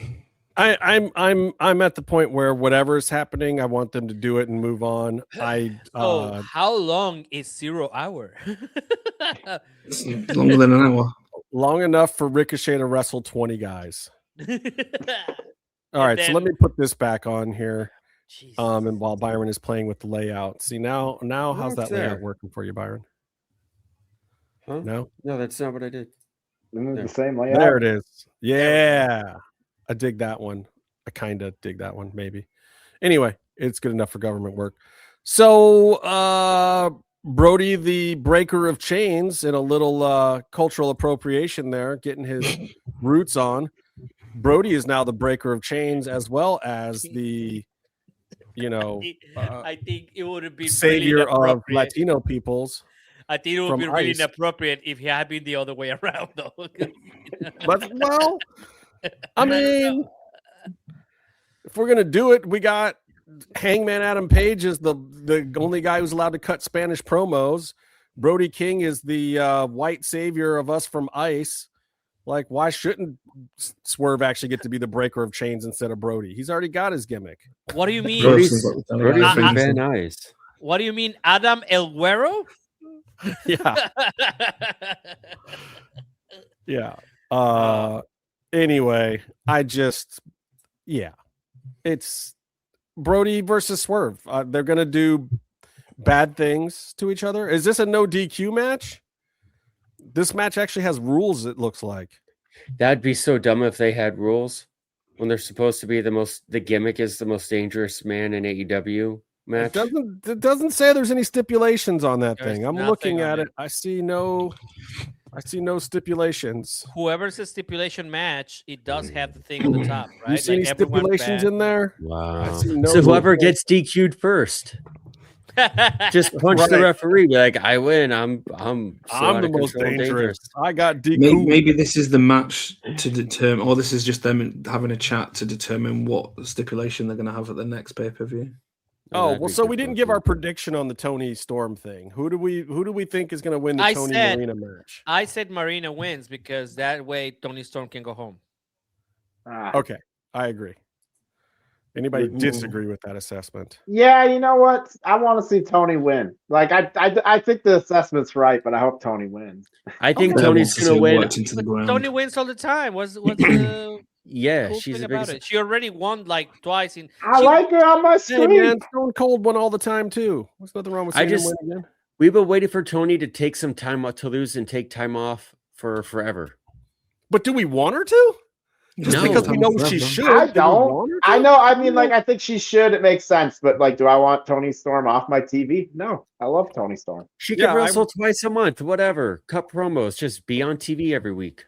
Look, I also I want to see Marina win. I really like Marina's new gimmick. She's the only thing to come out of the Death Riders that I have appreciated at all. I think she needs the win to be significant because that's what they're going to do with her. Then and I like the UWF style too. I like that more of that shoot fighting kind of style. I always had high hopes for Marina. I was extremely disappointed and let down when she had that crap match with Thunder. And that whole thing went south. It was a total letdown for me. Like, I was excited going into that night. I really wanted to see them, because Thunder can shoot too. Like, they can go, and I really had high hopes that they would do something with that, but there was no agenting that really allowed Marina to do what she was doing at the time. There was nobody coaching those matches to make them work in that UWF kind of style. Yeah. And I think that's part of why Thunder got that ridiculous bad rap as sandbagging. She wasn't sandbagging, but the girl was trying to legit throw her on spots that weren't called. Yeah, like Marina was a beater or eater of worlds in the Bloodsport gimmick, right? In those shows, but that she was struggling to convert that to a TV wrestling format. And like you said, no one was helping her, but eventually Mox did get a hold of her, and Mox kind of made it his pet project to get that. And when Mox says, TV. "Hey, you got to do the layout like this so her shoot stuff looks good," then you do it, and then all of a sudden, guess what? Marina's a freaking badass superstar because now they're teaching people how to work with it. And Tony is great. She's got a low center of gravity. She can take the hits. She doesn't mind doing Japanese style stuff with her. And she has a what? Tony has a what? She's hip to the style, right? Okay. So Brody and Swerve, who are we picking in this match? This is a tough one to call. Now we gotta do this a little faster because there's 25 matches to go. I know. All right. Well, I want to say I think Swerve wins, but I think Brody. I would like to see Brody win. I think this would make Brody, but it doesn't make sense to me. I think Brody wins, for everyone who's established to be putting over new people. I think Brody wins because Swerve is established enough, but Brody needs the win. Yeah. I mean, of course, this is people just like whatever writing, but I think Brody needs to win here, and also because of Los Angeles, he will probably come out with the, whatever ice abolish ice shirt or whatever. If I'm booking this, we need Brody King to get on Vlad TV. You know what, though? I do want to say, I think ICE has gotten a bad rap, and they've been doing a lot. They've been putting themselves on the line to make the world and this country a better place. And I think that they actually are doing effective work, but we're struggling now because we have a conflict overseas that we're not doing as well as we were expecting to, and we need help from some of our best and strongest fighters. So I think we need it. It's American that we need to send ICE to Iran and rid us of the nuclear danger of those horrible terrorists. ICE, save us, please. Get on a plane. You terrible human being. I don't think Brody should win this fight. And I think that if he doesn't win, where's the shirt that says abolish ICE? Tony's biased. No, I'm with you, Tony. I'm being sarcastic, motherfuckers. Come on. I think that this is a chance for Swerve to get big heat, and I think for him to be a top heel, which they really need right now, I think from him, he's got to actually prove that he is the most dangerous guy. I think who doesn't need that is Brody. I think that Brody is the one that has the support of the fans. I don't think that Swerve is over as a heel. If they're going to really do this here, he needs to do some awfulness to Brody, prove that he actually is the most dangerous guy, and take Brody out right here. And then you get Brody chasing for a while. And I think this feud can continue, and then you get Brody over at some other point. It's too soon for Brody to just take out Swerve. If we're thinking that Swerve is his former champion and mastermind, and we want to see Brody get onto the level where he could actually be the AEW champion, he can't win this match. He's got to lose this match. You know, one thing that really got me tonight was the fact that Brody threw Nana onto the canvas and he bounced, and I was like, "Oh, not Nana!" I was like, "Oh, wait a minute, that's his job." I forgot for a second, right? I forgot. Yeah, the point of it. I was like, "Oh, they got me." And did you see the second that the chain broke, it changed the entire gimmick of Swerve to chicken shit heel. Yep. And he's got to give Swerve time to grow into that. You've got to give him some more heel expressions. moments, Yeah. and he's got to do a heel thing to win here, or else I'm going to condemn AEW once again for not understanding the purpose of heels and baby faces. Like, if we really believe in Brody King and we really want Brody King at the top of the card, let's book this the right way with Swerve as a really awful human being heel. We know he can do it. We're one home invasion away from him being a great heel.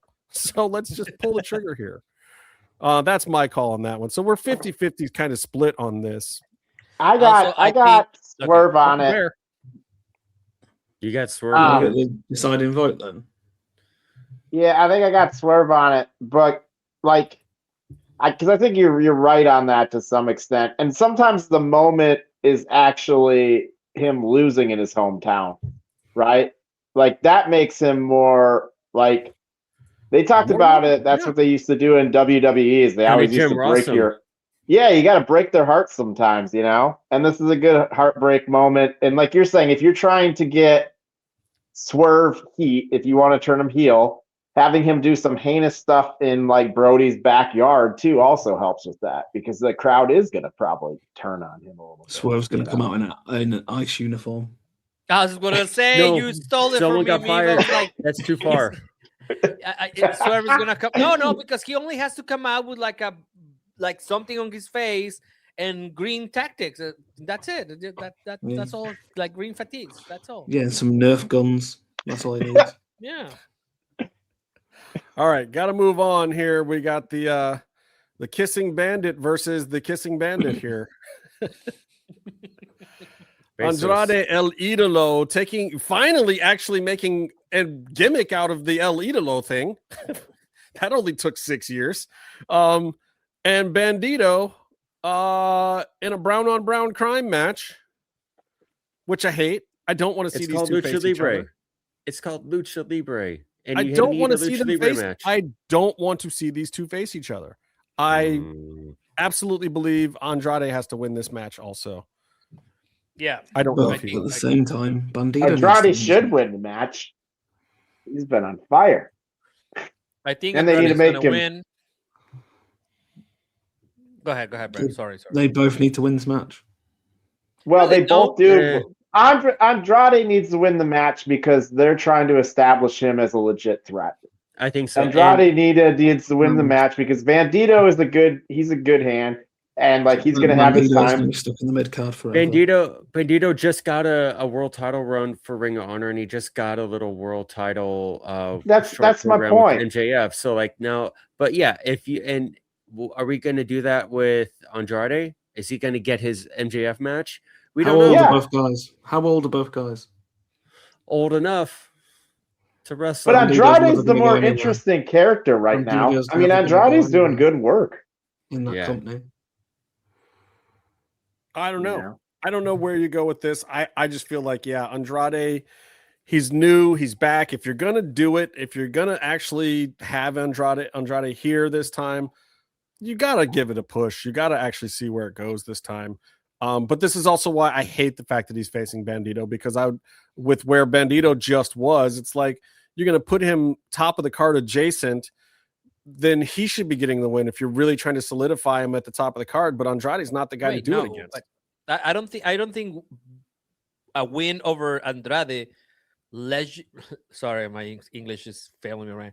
Legitimizes him in any form. Like the only. But that's why he shouldn't be wrestling him. No, but Andrade will, because he just got. That's exactly the point. It will put him at least at the same level that Bandito is, where Andrade right now has no level. I mean, he's doing great with the ladies, but he needs to make this so that he at least is considered, and then you can have Bandito win the next pay-per-view or on the next Wednesday or whatever. Like, doesn't matter. I just hope they do it the right way too. Like, Andrade should win this match, and then like Bandito should be out cold in the ring, and Andrade should be like laying there taking selfies with him and a knocked out with his abuela. Like, he should be. Wow, wait, what? Why you gotta bring the abuela onto this? And why you gotta say it in Spanish? What the fuck? Andrade should be taking pictures with his sister and his grandma. That would be awesome, actually. No, that actually I approve of that one. Yeah. That's gross. Yeah, I don't know. It is a tough. Oh my spot. God, what is this match? What is this match? No, wait a minute. No, wait. Match. No, hold on. What the fuck? You guys are the ones that won this shit. I like it. I want good. 45 minutes good of a stuff. show to this shit. Doesn't matter. This is what you get, motherfucker. You were calling for this shit for like an hour and a half on the show. Now you get it. I know. Like, what is this? Oh no. Because it makes no sense. Why is what is even happening? How did this where did the Mystico thing come from? Wow, pronunciation yeah, I know. See, Mystico. Mystico. I love that. I will be calling him Mystico from the 90s. It sounds like you're saying chewing. In Mystico. Spanish. All right, Mystico. Where did he even come from to get into this match? He's very popular. He's very popular. Luchador. He's selling arenas all across Mexico. He sells a lot of merch. That's what. Okay, great. I like Tyler's prediction that Knight's going to turn heel on Speedball. Why not at this point? Everything else in this match is so random. I love they put Mystico with a title on it. Like what? Oh God, Rebecca made a joke. She said, "This is the worst result of a key party I've ever seen." Rebecca? What's a key party? Wow, she invited you to one earlier. You didn't see the thing about kissing. Byron lived in LA and he's pretending he doesn't know what a key party is. Come on. I think the Don Callis family's got to win this. I don't see any other. Yeah, situation. I mean, we're doing rematches without the original trios here. That doesn't bode well for anybody. With a guy that only shows up once every 6 weeks. Of course, they're not going to win. They're not going on tour with Mystico. Mystico has 7,000 dates booked. You just put belts. Yeah, you just put belts on Aussie Open, by the way. So I know, and they haven't even touched on that. They haven't even brought up the fact that it's Aussie Open yet either. Mystico has to piss off a lot of fans at a signing. Hold on. We got to deal with important. Business. Rebecca, no. You have to tell Rebecca that you will put your keys in her basket. I don't know what that means. You do. I'll let her. You don't have explain it to you. We'll talk. We'll talk on the DM. Explain it to me. Ooh, DMs. Explain it to him. Explain to me. Yeah, this is just look, I said it earlier tonight. I will watch Speedball Mike Bailey and Kyle Fletcher go at it until the end of time. Throw Mystico, Kevin Knight in there. This is going to be a great match. It just has no point. It's going to be crazy. This is going to have some crazy spots. Yeah, it is, but it's just I don't know. It's not doing anything. Except, I think that match needs more bases, though. It needs another base. For fuck's sake. Here's the Meatloaf match of the night. Takeshita. Not Takeshita. Please do not call him Konosuke Takeshita. It's Konosuke Takeshita. Takeshita. I can't stand him. The take a shit match. And the other guy's name is Moxley. John Moxley.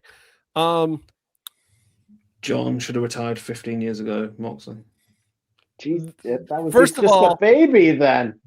Are you guys missing the important thing here? I think you're probably missing the important thing. Let me help you guys out here. I'm getting it. Is an exploding. You see what that says? No time limit? It says no time limit on a card that already has 9 matches on the main card. No, 12. 12 matches. 12 matches. No, but I mean 9 on the main card. Nope. I think it's 12 on the main card. What is it? I thought it was. Yes. I thought it was 11 right here plus the Willow. Tag one. You're right. Because that's 0 hour. Those are 8. It just feels like that. It's 9 on the main card. 9. Well, to be fair, one of them's a 2 out of 3 falls. So that's We're getting there. We've already got a 21-man match in the preliminary show. Okay. And then we've got this no time limit banger here between two guys that I'm pretty sure are going to want to use a lot of time for the no time limit. It should be 1 second time limit match. I would like to see Takeshita win this. I don't know that the Don Callis family can have any more gold. I think the Don Callis family screws something up for him here. No, I think he wins because he's going to be the next unified champion. So this is the first stage of that. That's possible. I think I don't give a fuck. So let's move on. It's going to be a great match. Mox retains. I got Mox retaining. Shut up, there. I want Mox to retire. In a matchup and a battle that I No one cares. want to see, but not on this card, FTR versus the Bucks. I just don't care about this right now. Which number of how many times have they wrestled each other now? 5. Four. I think it's 5. Right. This is the fifth. This is for the marbles. Yeah. This is the I mean, rubber match. they're going to put together a great match and they're going to do a great job of it, but it's also like we got other stuff we want to pay attention to now. You know? Yeah, it Like- just does not feel. This does not feel like the time for this match. I want this match to be in summer at some other kind of show. Wait, you don't yes. care about the best tag team match of last year? Yeah, Did they win something? they I did. think They it would won have been 2 more awards. They won the Sports interesting. Illustrated and the Dave Meltzer Best Tag Team of the Year award from Let's not mention his Pro name. Wrestling News, whatever. You know what? I will say this about the match. I am looking forward to them. Not like it's going to be trash, but I'm looking forward to getting past this so we can get a different team challenging for the title. No such luck. You will Good still be luck. watching this until. It's not Takeshita, it's Takeshita. Oh wow. Takeshita. That's just mean. Nobody is a take a shot. Well, who do you guys got on this one though? Because I don't necessarily. Is it clear? Nobody cares. I would FTR. like for it to FTR be retains. FTR. FTR retains. My It's not- money's on Big Stoke. Keep him on my TV. What? Yeah. Why is Pocahontas wrestling next? Oh my god. Yeah, I think I got FTR. I don't want FTR, but I got him. Tekla looks mean. Statlander looks Confused. bored and confused. Why is this the look that they picked for Statlander for this poster? That's This their is like the- natural photos is state of bubbling up. existence. Yeah, I And you don't really want to think she's figure gonna it out, win? 'cause No, she shouldn't. Tekla's great. No, So, you don't okay, want to if put she that kind of doesn't win- pressure on Statlander. She's still figuring it out. I mean, Tekla's great. If she doesn't win, why did they continue to do this? Why did we do the whole Thunder stuff, right? Like, you know, like what is I don't then they should have moved on and just like feud her with someone else. Statlander looks like she's about to release an emo album in 2004. I mean, Statlander's great, and they got a lot of good babyface challengers that they can use against her. This should be a good run because I've of never- the amount. Adam Tekla's Page great. looks pissed at Statlander. Like- He's like, you should care more. You got a bunch of people that she can go against that are credible challengers, and I who, think Statlander? no Tekla. Oh, I'm saying there's a yeah. lot of really good. There's Yeah. there's not they have a better stable of face women's wrestlers right now than they do heels, and so she has a lot to work with. And so I think And that she should be especially championly for a while. Especially if Willow and Harley are going to drop too. I mean, Yeah. I think you can get Harley back in that program. I think you got other people. I don't know. I think you keep this. I think you keep it on Tekla. I No, don't okay, think. I so don't listen. think that was the plan. And Exactly. I think that is the thing. That is the thing. I think that's exactly what happened. They had a storyline, and then in the process, it evolved, and it became evident that Tekla was getting over, and people love to hate her. Again, a lot of work for Thunder Rosa in that department. I just gotta say, but you have to bring it back to where it was, and I think in Tony's mind, that's how it works. So maybe we're we are being obvious the fact that Tekla should be continue. I'm not saying I will prefer Tekla, but I think Statlander, wins it because that's the way this was drawn, and there is very little chance to pivot. Look, we all know, well, I won't say we all, but a lot of us know that what happens with Tony Khan is he gets an idea and he sticks to it, and he will wait a year to execute an idea sometimes if he has to, but he likes things to be a certain way. And if in his mind he saw the belt going back to Statlander right here, he will probably do that. However, I know that Tony Khan loves him some Tekla right now, and there's a reason for it, because Tekla comes to Tony and she talks about old wrestling stuff that he likes. She said publicly and to Tony, she has zero desire to ever work in WWE, and she is with AEW for the long haul. She has said that. These are the things that make Tony Khan book you to the moon. This is part of why he loves Bryan Danielson. This is part of why he loves Mox. He loves the people that can come in there, talk about the kind of wrestling that he enjoys, and that say things like, I don't care about WWE. Tekla has said all those things, and where she is right now is not surprising. She moved up quickly. She moved up steadily. They booked her consistently. If Tony was ever going to pivot, our Tony, I think that this might be one of the times where Tony Khan might actually pivot off of an idea that he had stuck in his craw. He's smart to. If he does, then I will have a little bit more faith. This is the craziest part. It's not even about the match or who becomes the champion. It's about how much faith I will have in Tony doing the right thing in the future, right? And you're looking at two different people that have been given the opportunity to grab that brass ring, as they say, right? Because they gave the belt to Stat, and she looked uncomfortable with it, and then she went and did an interview that talked about how uncomfortable she did with it. And then she posted this photo, very uncomfortable. Yeah, and then they have Tekla that's grabbed that ring and has looked like a champion and a badass from the very second she's had this belt. And even before that.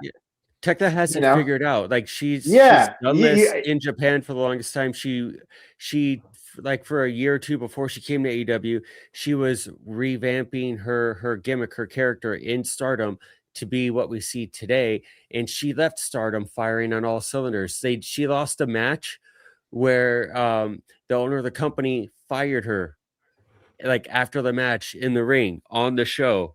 And they kayfabed it too when she came here. Like it was a huge thing. And so you have Statlander doing an interview saying she didn't know herself, and she didn't know what she was doing when she got the title. I hear that. And I'm like, no, well, let's use that heartbreak for a good chase program, because sure, but then that's not this right now. You need to build the chase program. And this isn't terrible. I don't mind this little bit of a chase right here, but I'm still not quite seeing what I need to from Stat to make it work. But realistically, we haven't had a great heel champion that has worked in the women's title picture and the big belt since Toni Storm first went heel herself. Like we had that brief little Mariah May stop off, and she was a decent heel, but it wasn't designed to last long. In fact, wasn't her only heel defense against Thunder again. And then she just went back and dropped at Revolution last year I can't believe that's only a year ago that Mariah May left. But who? Right. Exactly. Blake Monroe. But everybody knows, like, to build a great division, you need great heel champions. And I think right now is the time to have one and leave it on her. So to figure out who else you can build. And while you're figuring out the rest of this division, Tekla is the way to go. She's the one that will get it done for you. I mean, that's just my opinion. I'm picking Tekla with my heart, and my brain says that Tony Khan's going to put it back on Stat. I will groan. I don't want it. Don't do it. TK. Don't do it to me, TK. Don't do it to me. It's not good for the business. Someone get TK on the phone right now. Get him on there. And I like Statlander, but Tekla is just next level right now. You want to talk to him, Byron? I'm gonna ask him.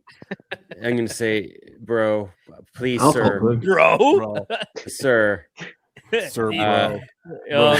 Tekla has to win. She just has to. And then that's all I have to say. Look, don't get First off, Mr. Khan, this is your year. You're winning the Super Bowl. The Jags are dope. Blair Lawrence is going to be awesome. But you know what would be even better for 2026? Tekla winning this match. There we go. Come on, that's TK. more. Look, that's the way that TK works, though. If you're the last person in his office tonight, that might be how it works out. Because sometimes he does listen to the people that come through the office. I mean, so we should hang out. TKism. Let's hang out in Gorilla, and before they hit the first music, we'll just yell over at TK, "Let Tekla win, please." Please, Tekla, or we riot. I got a question for the people in the chat. How come I only see one heart on my screen? Y'all ain't hitting the like button? Y'all don't like the show? You guys are dickheads. People in the chat, come on, hit me up with some hearts. Encouraging, man.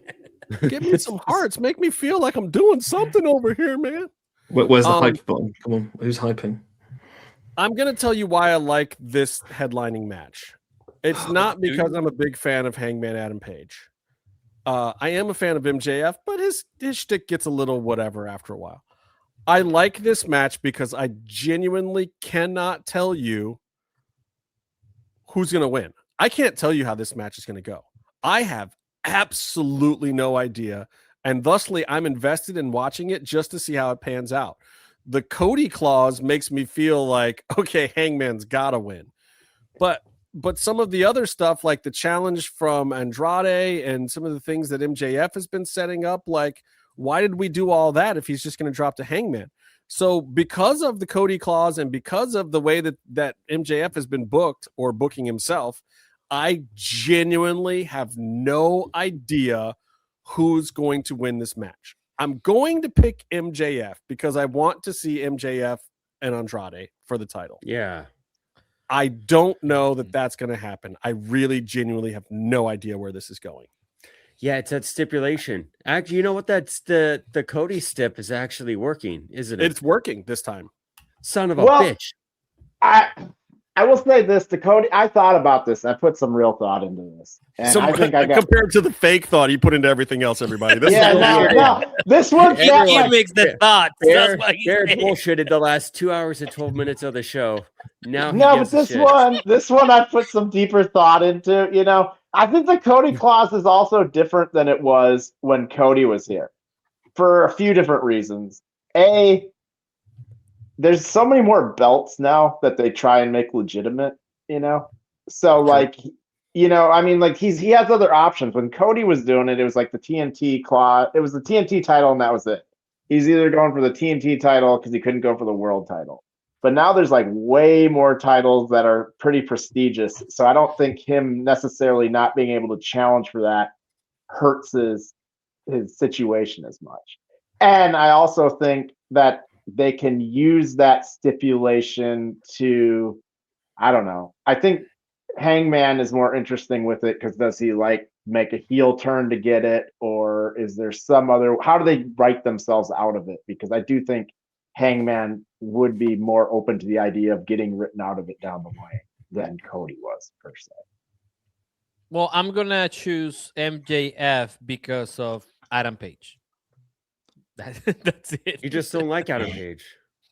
It's not that I don't like him. It's just that you told me that. What? That I don't like him? Oh, that's yes. right. I don't like him. That's true. Did I say that? Yeah. I just don't like him. No. Multiple times. Have I made that point clear? You get angry about him. Do I get angry about him? Okay. Yeah. Watch this. Wow, watch this. someone feels Tony. something about Adam Page. It's a miracle. Okay, Byron, Tony, watch this. Remember what they had the show at CML and Adam Page spoke Spanish and said he was a cowboy? Oh, no. See? Did I get angry? I black out. I just don't. Okay. That's fair. No, I mean, it's just like I don't know. I don't think. I mean, to be honest, it got me a little bit involved, but I think the aftermath of just having MJF and Andrade at one point, that's what, again, going back to that story, Andrade has to win, and then he goes for MJF. And I don't know if he wins against MJF, but at least he's going to be there, you know? And to answer Rebecca's question, if MJF wins, who ends up beating him so Paige ends up as champ, I think it's Andrade. Yeah. Or Will Ospreay down the line. Well, Ospreay at Wembley. Yeah, that's where I'm thinking. I think it's Ospreay at Wembley. I mean, you know what? I don't care if it's so forecasted and predictable. Let him win the world title in front of his family, in front of his, his wife and his stepkid in Wembley. Like, whatever about spontaneity and surprising, whatever, that's going to be like the feel-good moment of the whole year in wrestling. That's what I'm predicting for Revolution. And then we get some MJF, and I like MJF on my TV screen. For me, I wanted a decent probably watching MJF. On a Netflix movie, so it's okay. I wanted a decent MJF run, and I do want that Andrade match and program. I'd like Andrade to win in a few months. I don't want to cut MJF short, but I think the you strike while the iron is hot, and you give Andrade the belt and see what he can do with it. See what he could drive with business. But conversely, with the Cody clause, I don't want Hangman to lose, but then maybe he goes away and does the sad cowboy thing to come back, which he's done a couple times. Can it be a sad alcoholic cowboy though? Because that no, it's fine. Look, he's gonna go away. Spring is coming. That's when you get the cattle from the mountains, so he can go back and just wrangle some cattle. I will help him out. You need to get a coyote, but that is the perfect time for him to go home. This is. I think the Cody clause for him is actually kind of interesting. The other side of this is his whole programs have always been built on the World Championship. I mean, like, what else has, at least for the last few years, what else has he really done? Everything that he's been doing has been trying to build to this World Championship thing. It would be interesting for him to have to do something else with his character other than that, because I think a lot of people are here saying that they're bored of the stick that he's doing right now, and it's because he's been this. But it's wrestling. It's like Steve Macklin lost a match in TNA that was a loser leaves town match, so he had to leave TNA and sign a new contract, and now he's back. You know what I'm saying? It's like but there's other championships he could go for, and it makes his character more interesting because he can't just do the world title thing, and so maybe he has to go after. Okay. What Cody should have always. This is the thing. We're talking about, like, it's going to be really hard for him to, or that they have to write all this. This is not Marvel trying to retcon a reality, man. It will be, he will get another match when he can actually challenge after he wins that match. And then you have 2 matches to make a pay-per-view. That's it. That's what I'm saying. And if they do it well, this Cody clause is not a problem, because you should be able to defeat the Cody clause by working your way back up. Like, run him through the gauntlet of, you've got to do and this is part of the problem though with not having an on-screen booker character for AEW, because who is going to make him jump through all these hoops to undo the Cody clause? The Young Bucks. The Owen, that could be something where, like, he can't challenge for it, but then he goes and competes in the Owen and earns a chance to do it, something like that. And those are the things I'd love to see. I'd love to see him have to do, like, win 8 matches in a row, and then you do crazy things like you bring in Nick Gage again or something, whatever. But then, like, he loses the last one, and all of a sudden it's like, no, he still can't challenge. Like, that could actually be fun. It does work for him. Do it. It does work. Yeah, I mean, you have to have. I mean, we could talk about it in fantasy book, but you need the follow through, because it does work for him where he thinks and he acts without thinking first, which is why he did the Cody clause, and then immediately leaving the ring, he showed visual signs of regret over that. Yeah, but he's got to. Can they book it well? Or he can go back to the ranch and build a barn, and it's okay. That's Amish. Or he could go hang out in CMLL for a while and be a heel cowboy. Oh, God. But I mean, yeah, no, I think, I think it's interesting. It's interesting. Let's talk about it. Oh God, Cody. It's 4:30 in the morning, and you're talking to me about Adam Page. Meef, what room are you in? Are you in a janitor's closet? There's a ladder. Did you just realize this? He got kicked out to the kids' room. You went out of your way to insult Bear's setup, and you had nothing to say about Meeps until now. I just noticed. All right, so what are our predictions here? I want to go around. Meatloaf, besides not caring, who do you predict will win? Not wrestling. Fair. Wrestling will not win. No. Okay. Bear. I got MJF, and I'm not necessarily excited for this match, but I enjoy a good MJF match, and Hangman's good, so I'm excited to see the match. It's not my favorite match on the card. Oh, man. Tony, I'm just. You're not Tony. Yes, you're not Tony. You're Byron. No, I wasn't answering the question. I'm just making noises.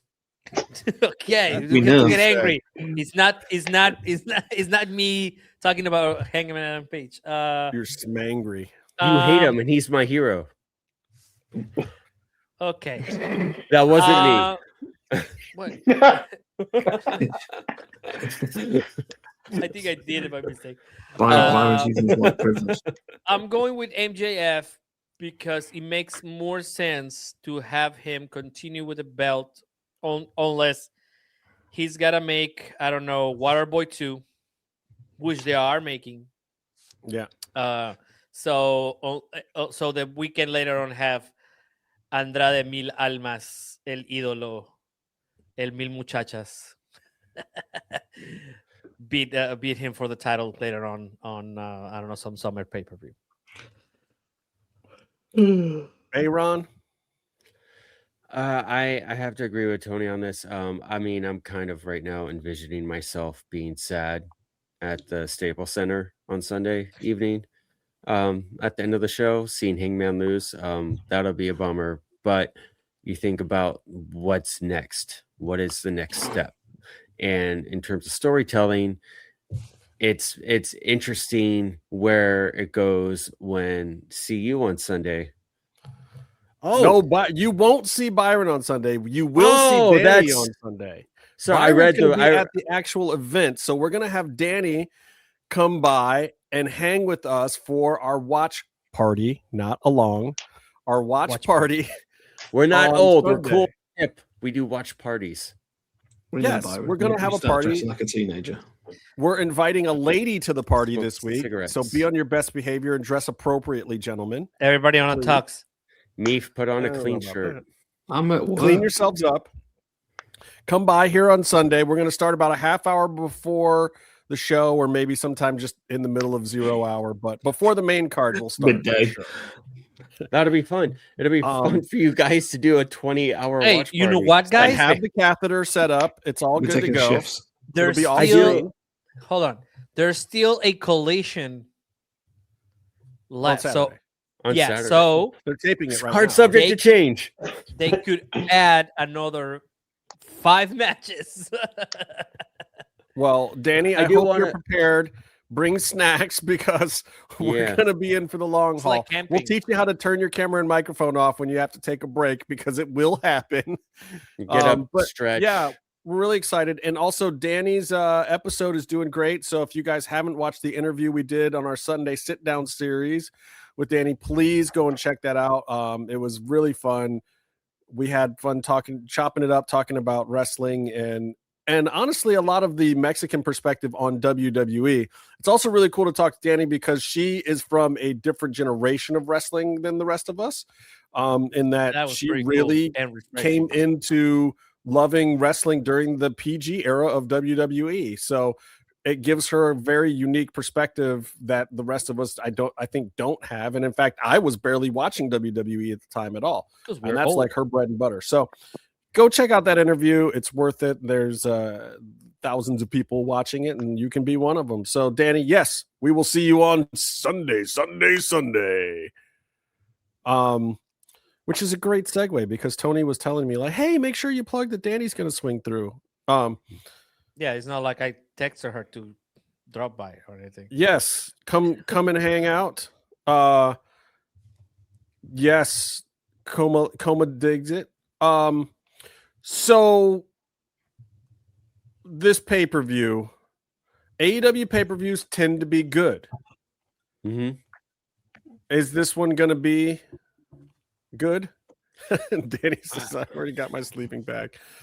You know, I do want to say when I watch AEW pay-per-views from home, we developed or we figured out ice cream. I say this every time. Yeah, you pause halfway through, we go and get ice cream. You can do your own thing.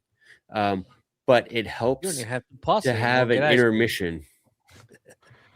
It's a long and if you do that, journey. just know that you can pause the watch along also, the watch party, I'm sorry. But when you come back, your comments will no longer be in real time. So just remember that you'll be talking a half an hour behind everyone else like Byron tends to do on this show all the time. Anyway. Are we doing pops and drops yet? Yeah, we're doing it right now. I got the banner up and everything. Okay, just a question. How many matches do you think you're actually going to watch when you're live? My drop is Meef's face. Oh. Also, okay. We're going to keep this concise this week. Okay. Yeah. Just real quick. Actually, I think we should bet on how long the show is going to be. Is I it was going to thinking be that too. 5 hours and 30 minutes, or is it going to be 14 hours?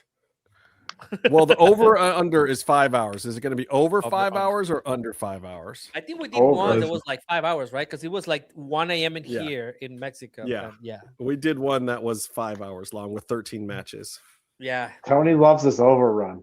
I'll take I mean, we have a no time limit match in here, a 21-man match in here, and 2 out of 3 falls. Fall match. It could literally go on forever. They could wrestle until Wednesday. Wednesday night Dynamite coming right off the heels of Revolution. Justified this is long as shit chance. TK's paying overtime rent at crypto till Wednesday because I no like one the fact wants that to go Byron home. is the person giving someone shit about overrunning. Okay. This is a little segment we like to call the Ohm Face, not Hot Takes and Sausage. Why is Hot Takes and Sausage on here? It's pops and drops. You clicked on something. You had it right. Hot Takes and Sausage. Man, yeah. Hot cakes and sausage would be delicious. Nobody wants your cakes, Byron. So everyone. Man deep. I want to eat pancakes. I want to know who's got a drop. We're going to do drops first, and we're going to end with pops because I like to end on a positive note. We you do a wrestling podcast.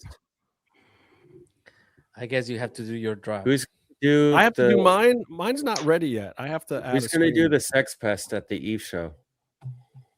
Oh yeah, that thing. Yeah, I'm not doing it. That's you're not going to do it. No, it's controversial. I actually missed that one. So is the Will Ospreay thing? Yeah. One of the producers is on the list. Not Epstein, but the Me Too. Well, my understanding is Ospreay has like really defended him in the past too. Like, no, they all love him. I think it's in a circle, it's a little debated, or he's denied, and then he's established a good rep beyond that. So it's Will Ospreay is entangled with lots of people. Is all I'll say. Yeah, see, thanks, Meef. Meef is going to do it. My drop is my pop is the WWE video game. No. My drop. I need context. I need context for the drop. That's how you tell stories. I need context for the drop. My drop. Only drops. My drop.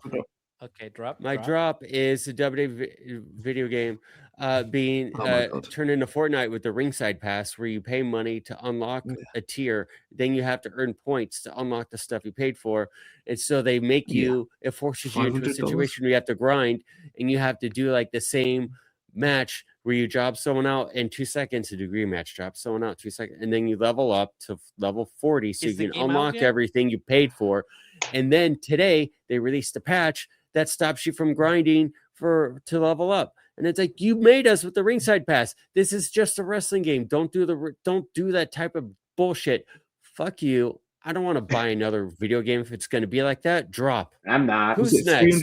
$350 because you can buy the thing to. It's $150 for the full version, and then you can skip tiers for money. So if you pay the maximum amount to skip all the tiers to pay the highest version of the game, it could be over $600 for a dumb wrestling video game in this economy. Hella drop, bro. You're absolutely Byron has actually nailed it with a drop. I'm gonna tag team onto his drop. I was gonna do his drop as well. I'm kind of bummed that they didn't put AAA as a promotion in the GM mode, because like right now it's like sometimes I want to change it up a little bit. Like the ECW is kind of fun, but they don't have like half the belts, and so I was like, oh, AAA would be a cool one to do if we're booking. And I thought for sure once they bought it and got some of the wrestlers in there that they were going to get the AAA brand as a brand that you could be in, and they did not. I think they will next time, but I mean, let's think realistically. The coders were done with this game probably 3 months before the merger with AAA was even announced. You know what I mean? It's always funny, the 2K game. They have all the belts and they have all the wrestlers. WWE usually releases wrestlers. They just went ahead and build the freaking stadium. I had to spend hours with Roman Reigns beating B-Fab over and over again, so I could unlock Mr. Iguana.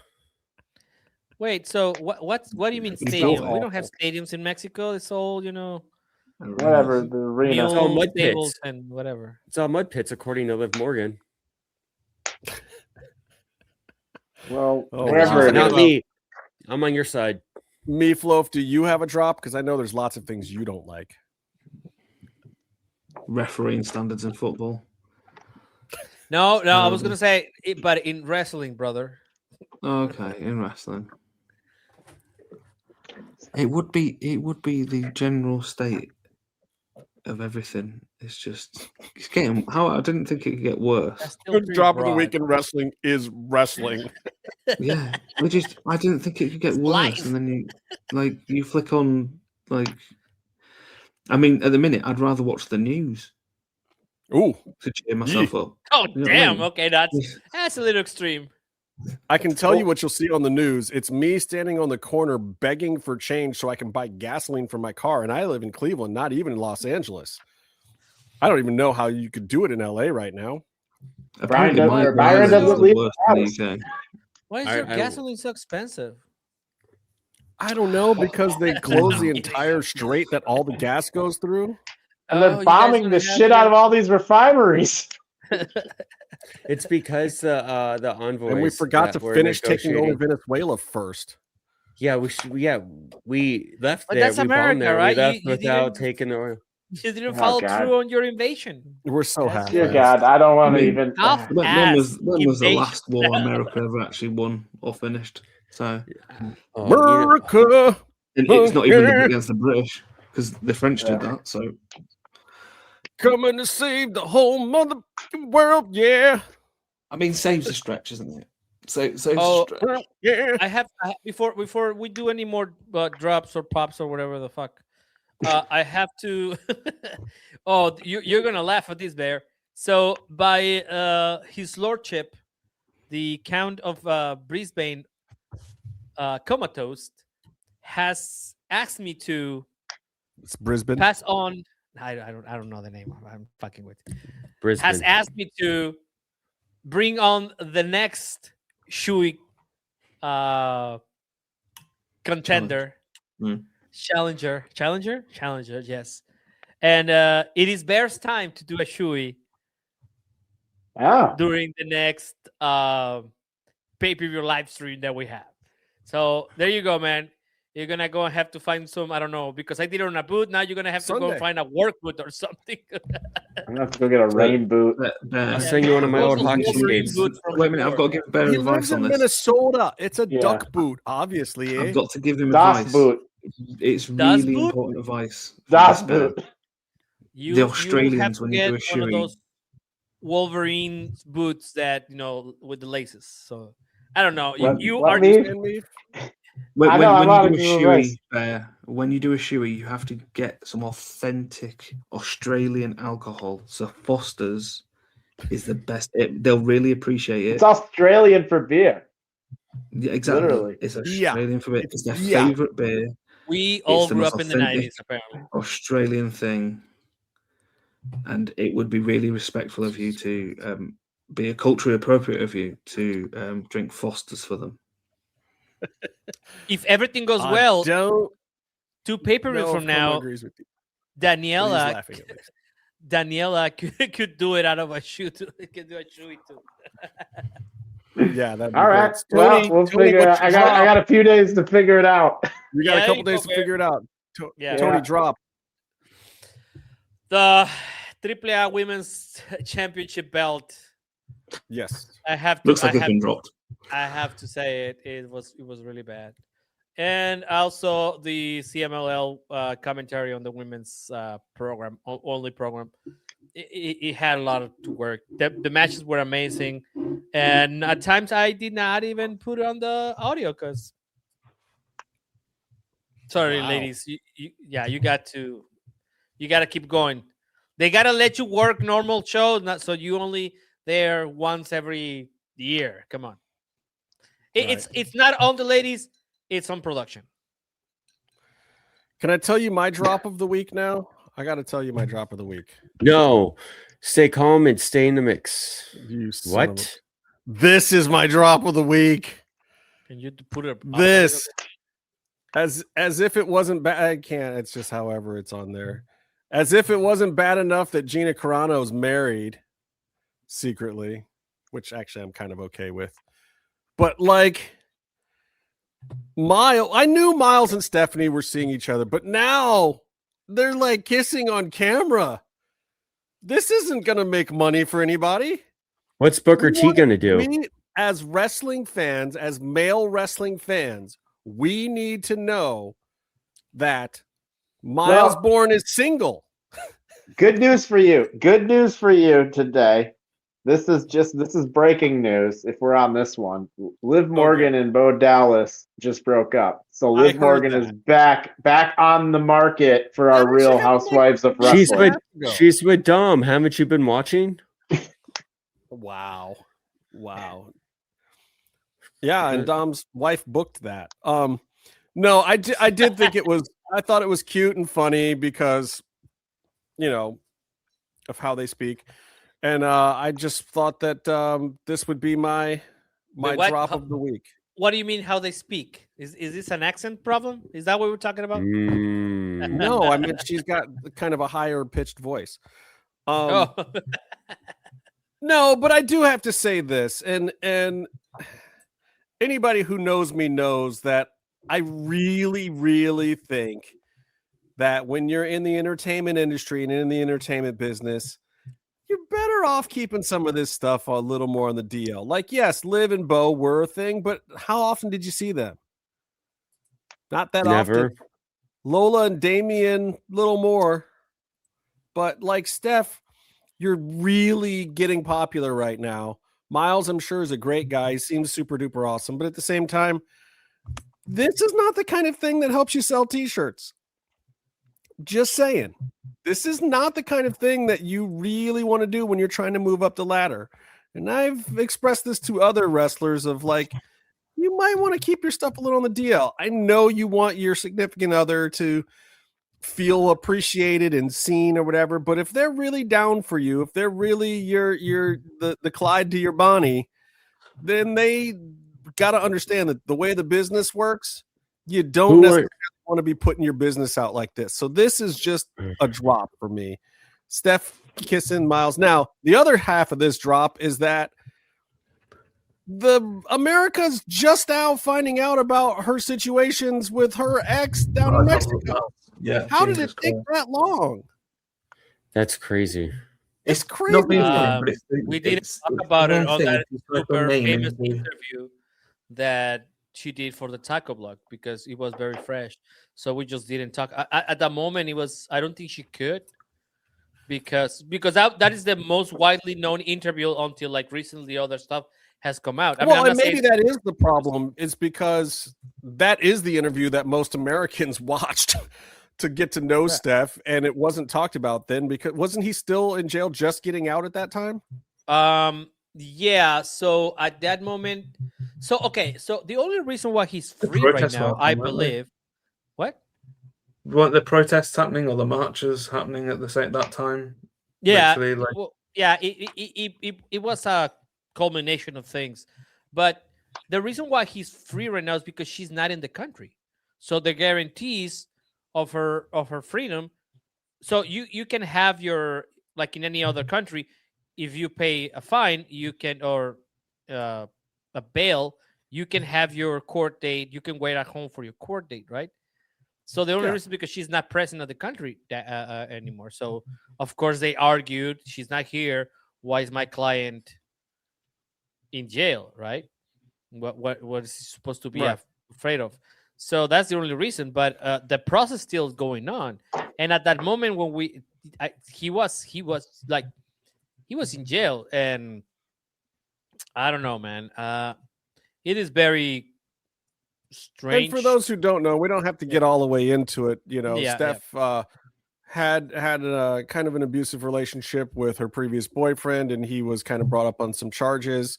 We won't speculate on the guilt or innocence of those, but also he is connected in the industry and still has some friends at promotions that may be adjacent to where she currently is. So it presents some interesting situations in general. Definitely. It's but messy. It seems like she's at a point in her life where it's not that she wants it to go undealt with, but at the point where she, I think, understands that the opportunities she's receiving in life are important, and she wants to make sure that she doesn't get mentally bogged down in a situation that is just always going to be bad no matter what, when she could be moving on with her life and doing things that she enjoys and likes, like being the world champion and dating Miles Bourne. So I think that corresponds immediately to that photo that you showed. That's exactly the moving on part, right? Yeah, especially because the the marches of March 8th, they probably brought up a lot of those feelings, so maybe that's where that came from. So I don't see it as a drop. I see it as and I think so. And like, look, Miles and Steph, they really support each other. They're a cute couple, and I'm only kidding. I'm half kidding. Like, look, I understand the business part of things. Like, definitely, it is, but it's a business thing. It's not that I really care one way or the other. Like, I think they're a cute couple, and I dig it. I was less surprised because I am in certain what's it called close friends stories. So I get to see those things. Right. I can't believe she's dating a great wrestler. You know. That was my drop of the week. So let's move on to some pops. Let's get out of here on a happy note, guys. Who's got a pop? Who's got something pleasant? Everything sucks. Leeds beat Norwich. We are all meat right now. I've got a pop. Here's the thing. We negotiated with Iran, and they were going to give us everything we wanted, and then we bombed the fuck out of them the next day. The three letters in this show are not CNN. They're MMM. You don't hear that CNN. That's not why people come here. You don't hear people come here for a biting commentary on world geopolitics. Just remember, delicious. Good Is that stuff. the pop? Totally missed the original run where basically this is the people came here and they had me doing this for about 3 hours. My first pop doing this stuff. My first pop is Tigres beating Monterrey. So yeah, we covered that by the way. Thank you. Yeah. No, for real. We did our football minute. Bear. No. Persephone, man. She is she's got aura, dude. Like there you go. I saw her a few months ago, probably for the first time, and I was like, man, she's great. And then I started following her on Instagram, and like seen all of her matches, highlights, and stuff like that. I mean, she's 24. She's gonna be a star. Like she's still got some stuff to work. Well, she is a star right now, but I think she's just gonna get better. And I think so. She just screams potential, and it's cool seeing her on Dynamite now. Well, that's the thing. Rebecca's got her pop. The only pop I have is seeing you fellas every week. Oh, Rebecca's my pop. Rebecca. And everyone else in the chat. I think that's an interesting question. I would have thought if she had won today, it's a match that shouldn't have happened at all. It kept nothing. It did nothing for anyone because she was for me. She was coming up from this high of the weekend. She won the championship. They all celebrated. They all took a photo at the end of it. It was amazing. I felt, inspired and happy because huge supporter of women's wrestling. So I felt like it was really good. And then she comes to AEW and I don't know what the fuck that was. I mean, what was the point of that fucking... You expected to win. Well, if you're going to put her, then do back-to-back, motherfucker. Let's do this, right? I would have been happy with she being a TBS champion. Do you imagine that's the growth? An old Jarrett family trick of, if you come here, our belt is more important. Well, welcome. Yeah, somebody was Jarrett's in there, man. Jarrett's still probably got his... I think he's in the behind the scenes, isn't he? Yeah, he's around. Jarrett, yeah. He's still wrestling. Yeah. He talks to people occasionally. So the he's still throwing tortillas at people. He's got his office job still. So that's the and only Rebecca, thing, like... this warms my heart. Like, look, if you're having a bad week, come hang out with friends. Talk about some dumbass wrestling. There's so much important and awful things going on in the world, and everything is super duper serious. Nothing here has to be serious, right, Byron? You come here, have some fucking fun, give relax, shit to Byron talk about wrestling. every time. This is the same place. You're cutting me Tony's off. I have getting my it now. pop. Tony's getting it. The whole reason Byron's on the show is so someone can give him shit.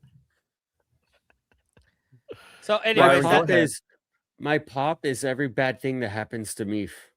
Oh my god! Oh. No, my pop is the ragdoll physics of WWE 2K26. That's actually a lot of fun. Just go on Twitter or social media and look it up. You see, it's funny. People fall off things. That is kind of wrestling related. $600 really game funny. that's broken. But anyways, so fun, a large question here is, what was the offer that she got from WWE that they give her the dual contract at AEW/CMLL, and she gets the belt? And I think in their minds, giving her the rub with the TBS champion was something, which wasn't. But I think that was the point of it, right? Like, I think that's she must have gotten like some promises at WWE, and she should get them because she's 24 years old. If you put her on NXT and then like next year you have a star for the next 10, 12 years. I mean, yeah. I'm going to say this. I think she made the right choice. Yes. I think you put her on NXT right now, she gets lost in the shuffle. I think that she doesn't look as special. I think that aura doesn't shine through as well at NXT as what Bear is seeing right now on CMLL and AEW. I think even with the loss to Willow, that was stupid. That should have been a squash match for Purse. That should have been her moment. It was still done poorly, but out of respect to her. This is how Tony Khan likes to do it. He thinks that if you look strong in a loss or whatever, the sickos will love it and you'll get somewhere. I don't always agree with that. I think the booking and the story matters a little more than I think Tony Khan sees it. Tony Khan sees it as respect because, like, look, I'm giving you one of my dream matches. I can't take my belt off my champion right before this pay-per-view, but come on up. I'm going to give you one of my dream matches. And to him, that is a good thing. And that does show her respect. It doesn't show the right kind of respect because I don't think TK understands the right kind of respect, but it shows his kind of respect, which I think is a good thing. I think she's in his good graces. I think she's in the good graces down in CMLL. I think that they appreciate that she turned down the offer and that she stayed. And I think that she is the best thing that they have going right now. I mean, what are they going to do? Put the belt back on Tessa? Probably. No. Wow. Well, Yes, well, let's culture. speak. Well, and you know what I like also? It's CMLL is so like it has a process, right? So she's gonna be a champion for at least 18 months, right? So we're gonna get to see that. We're gonna get to see that develop for a while. So yeah. And even in that loss, I mean, she got Willow up for that. She did. Like there was, you know, some I mean, that was impressive. I mean, and she got some character work in when she got that pin. I mean, she came off and her facial expressions were great too. I mean, like that's part of what really draws me in is she's got great facial expressions. Like she can sell just, you know, without she can sell the little things. Did you watch the CMLL match when she wins? Not yet. It's on my I want to. I just haven't gotten to it yet. But I want to. I'm not gonna spoil. I already spoiled the finish, but the reaction she has when she wins, it will get you, bro. Like if you really already like her that much, you have no idea because she breaks, and at the same time, she is the character herself, and then it's the crowd. Like she gets that moment right. It's I loved it because she screams so hard, like it's that step right that she got. Now she has to get used to that so that she can go and do like crazier and get to like, you know, an AEW champion, because that's the eventual goal, right? Well, and I think CMLL is a great place to kind of work with that, you know, because like we talk about Statlander, who's having like kind of a hard time with trying to figure out how to carry yourself as a champion and not being prepared for it. You know, to be fair, AEW needs some kind of place where they can develop, and whether that's sending people down to CMLL or using ROH or something, they need to have some place where people can get practice reps before. But I'm thinking like even practice reps just being a champion before they make it to the main roster. So well, ROH last week, didn't she? I mean, it aired last week. Yeah. She did, yes. And I think I'm saying I think what they're doing with her is great for her development because she's going to be the CML champ for a while, and that's going to teach her how to be a champion. So by the time she makes it up to the AEW roster and you put a belt on her, she's already going to have experience being the main person down in promotion. I mean, that is absolutely something that you should do. But at the same time, we should not diminish the CMLL that much, because even Triple S, you know, Mega Championship is an IC championship, right? At least, so you know that I thought tonight that's what we will get. That my mid card championship is your top belt, right? So I thought that's what I'm only kind of like. But it's but I think that's part of what was happening there is you were being told, and whether Tony Khan realizes it or not, but you were being told that a CMLL title is sub to the mid card title of AEW. That's right. Yep. Is this someone? Those ROH feet on this is just that thing. Is that one of those other things though, where like he thinks the TBS title is just like a half tier below the world title? I mean, I don't know that Tony Khan thinks that. You don't think so? Because he had it on Jade forever, and she was a whole spectacle, and then it was on Mercedes forever. I gotta tell you, she's a big draw. Knowing Thunder, when that TBS title was on Jade, there was plenty of times where Jade was the one on Dynamite, and Thunder was on Battle of the Belts on Saturday, buried, as an afterthought, and she was the main champion, and Jade was the TBS champion.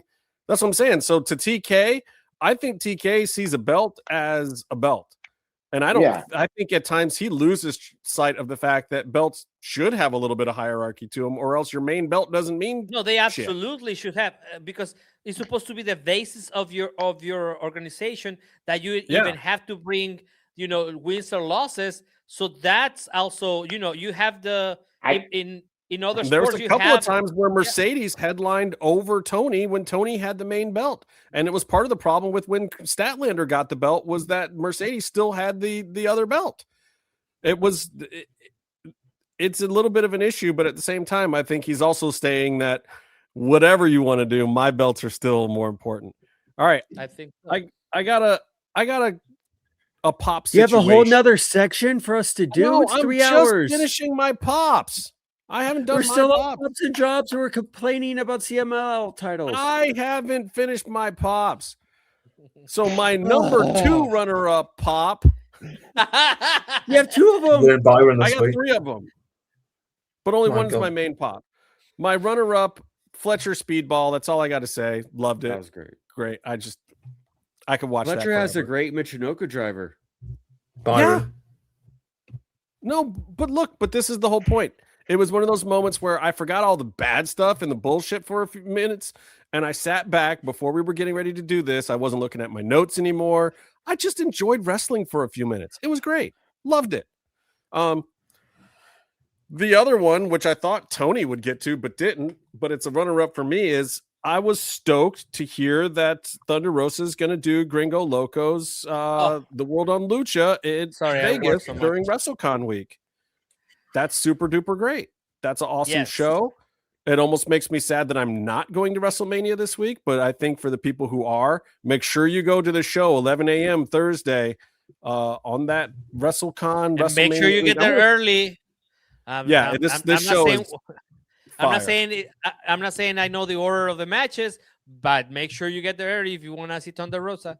Well, people got to run around and make their money other places too. So getting in and getting out is smart. Does she have an opponent for this yet? Do we know? Or are you allowed to say? Is anyone allowed to say? I'm not allowed to say it. I'm not allowed Okay. to say it. I'm not allowed to say it. Okay.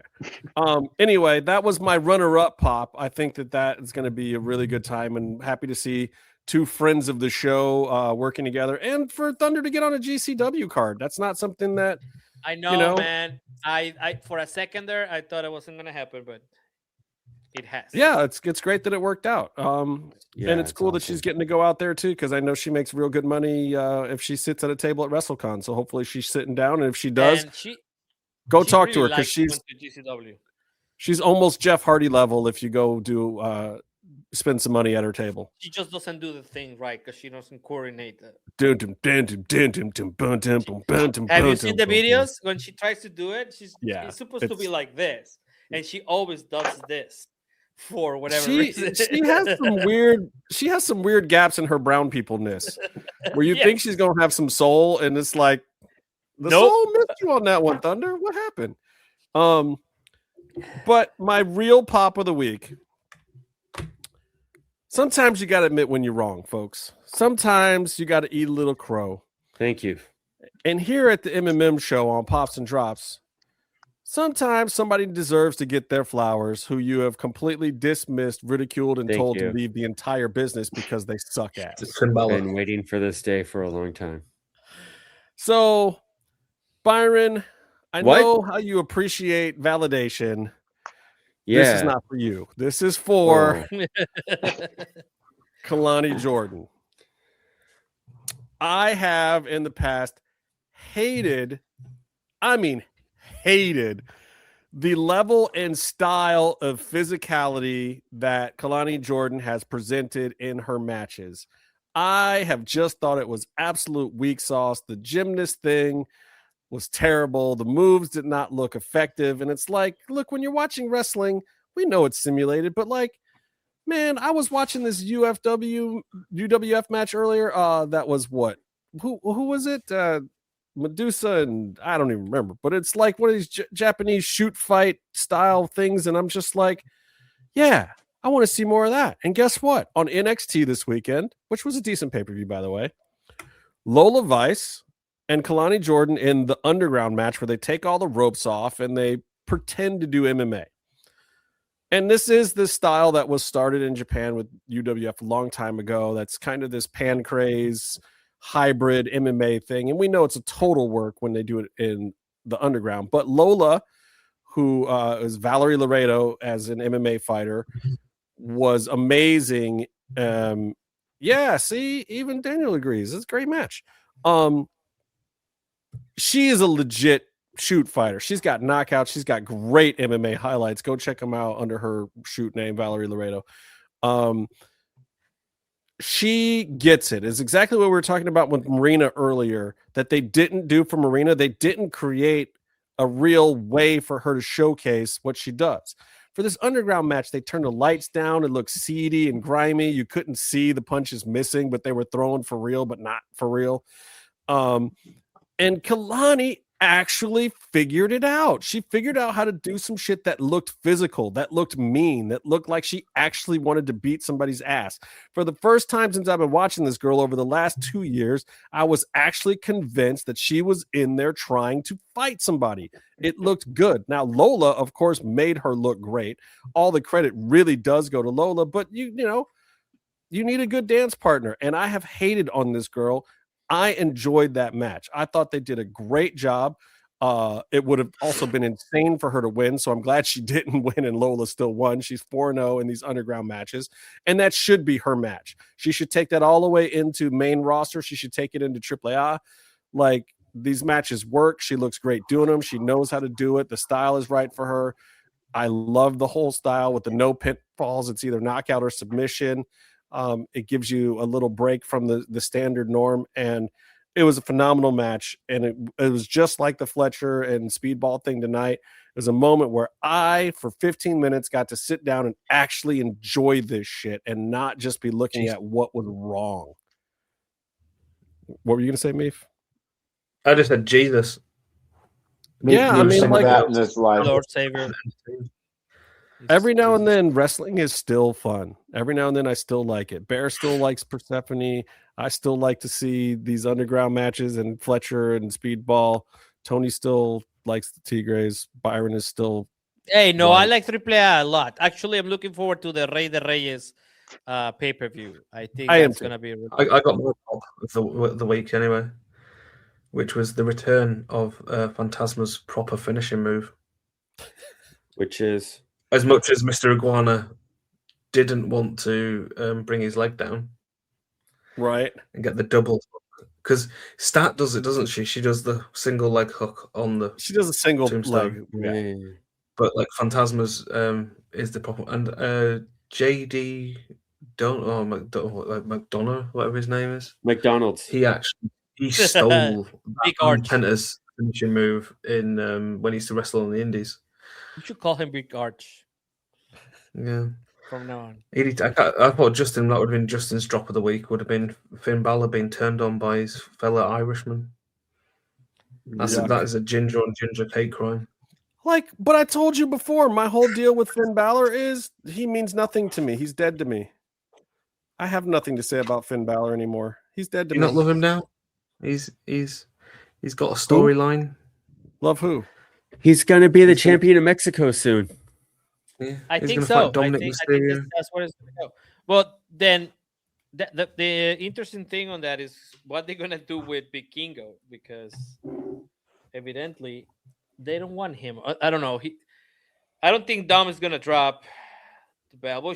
We can talk about it next week. Finn is going to cost Dom the match against Vikingo. Oh my God, in Mexico? Do you know how over Finn is in Mexico? I think Finn is probably your next AAA Mega champion. He has to be way over everywhere except WWE TV.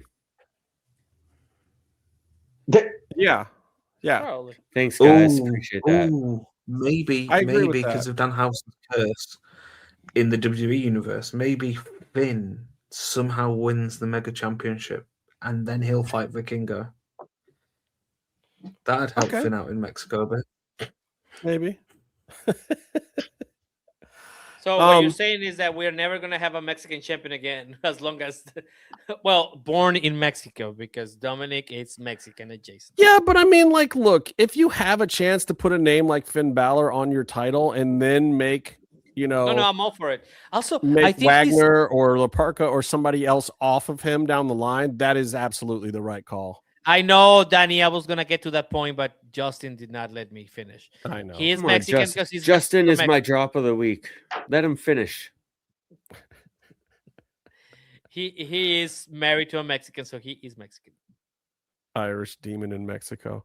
All right, so here's my final thought. The whole link between Mexico and Ireland anyway, I know, yes. We have the Irish were brought in by the Americans to fight the Mexicans and went, nah, fuck this. We don't agree with this, actually. This is wrong. Nope. And join them. We actually like these people. Well, Rebecca, funny that you should say that because they didn't hire me again. I've tried a couple times, but they can't. They don't handle like me. good ideas, so they don't want me. But here's my final thought of the week, and I think I told you guys this earlier. Forrest Gump is the ultimate movie about white male privilege. Think about this for a minute. Oh man! Now he's making it political. You can almost be handicap level mentally. Like you're this close to being just mentally disabled, but yet because you're a white man from moderate breeding, you can still be a war hero. You can meet 4 or 5 presidents. You can start a multi-million-dollar company. And you can watch all the colored, disabled, and female people around you whose lives just completely go to shit. It's that easy if you're a white man. I've never seen that. You're kind of describing Jake Paul right now. Jake Paul is the modern day Forrest Gump. Didn't he get to have a girlfriend? He had a girlfriend who got Trump just endorsed him for like some kind of political office. Your next governor. No, Federal Reserve chair. Right. So Jake Paul is the next Forrest Gump. Yeah. Until next time, stay calm and stay in the mix. Penis.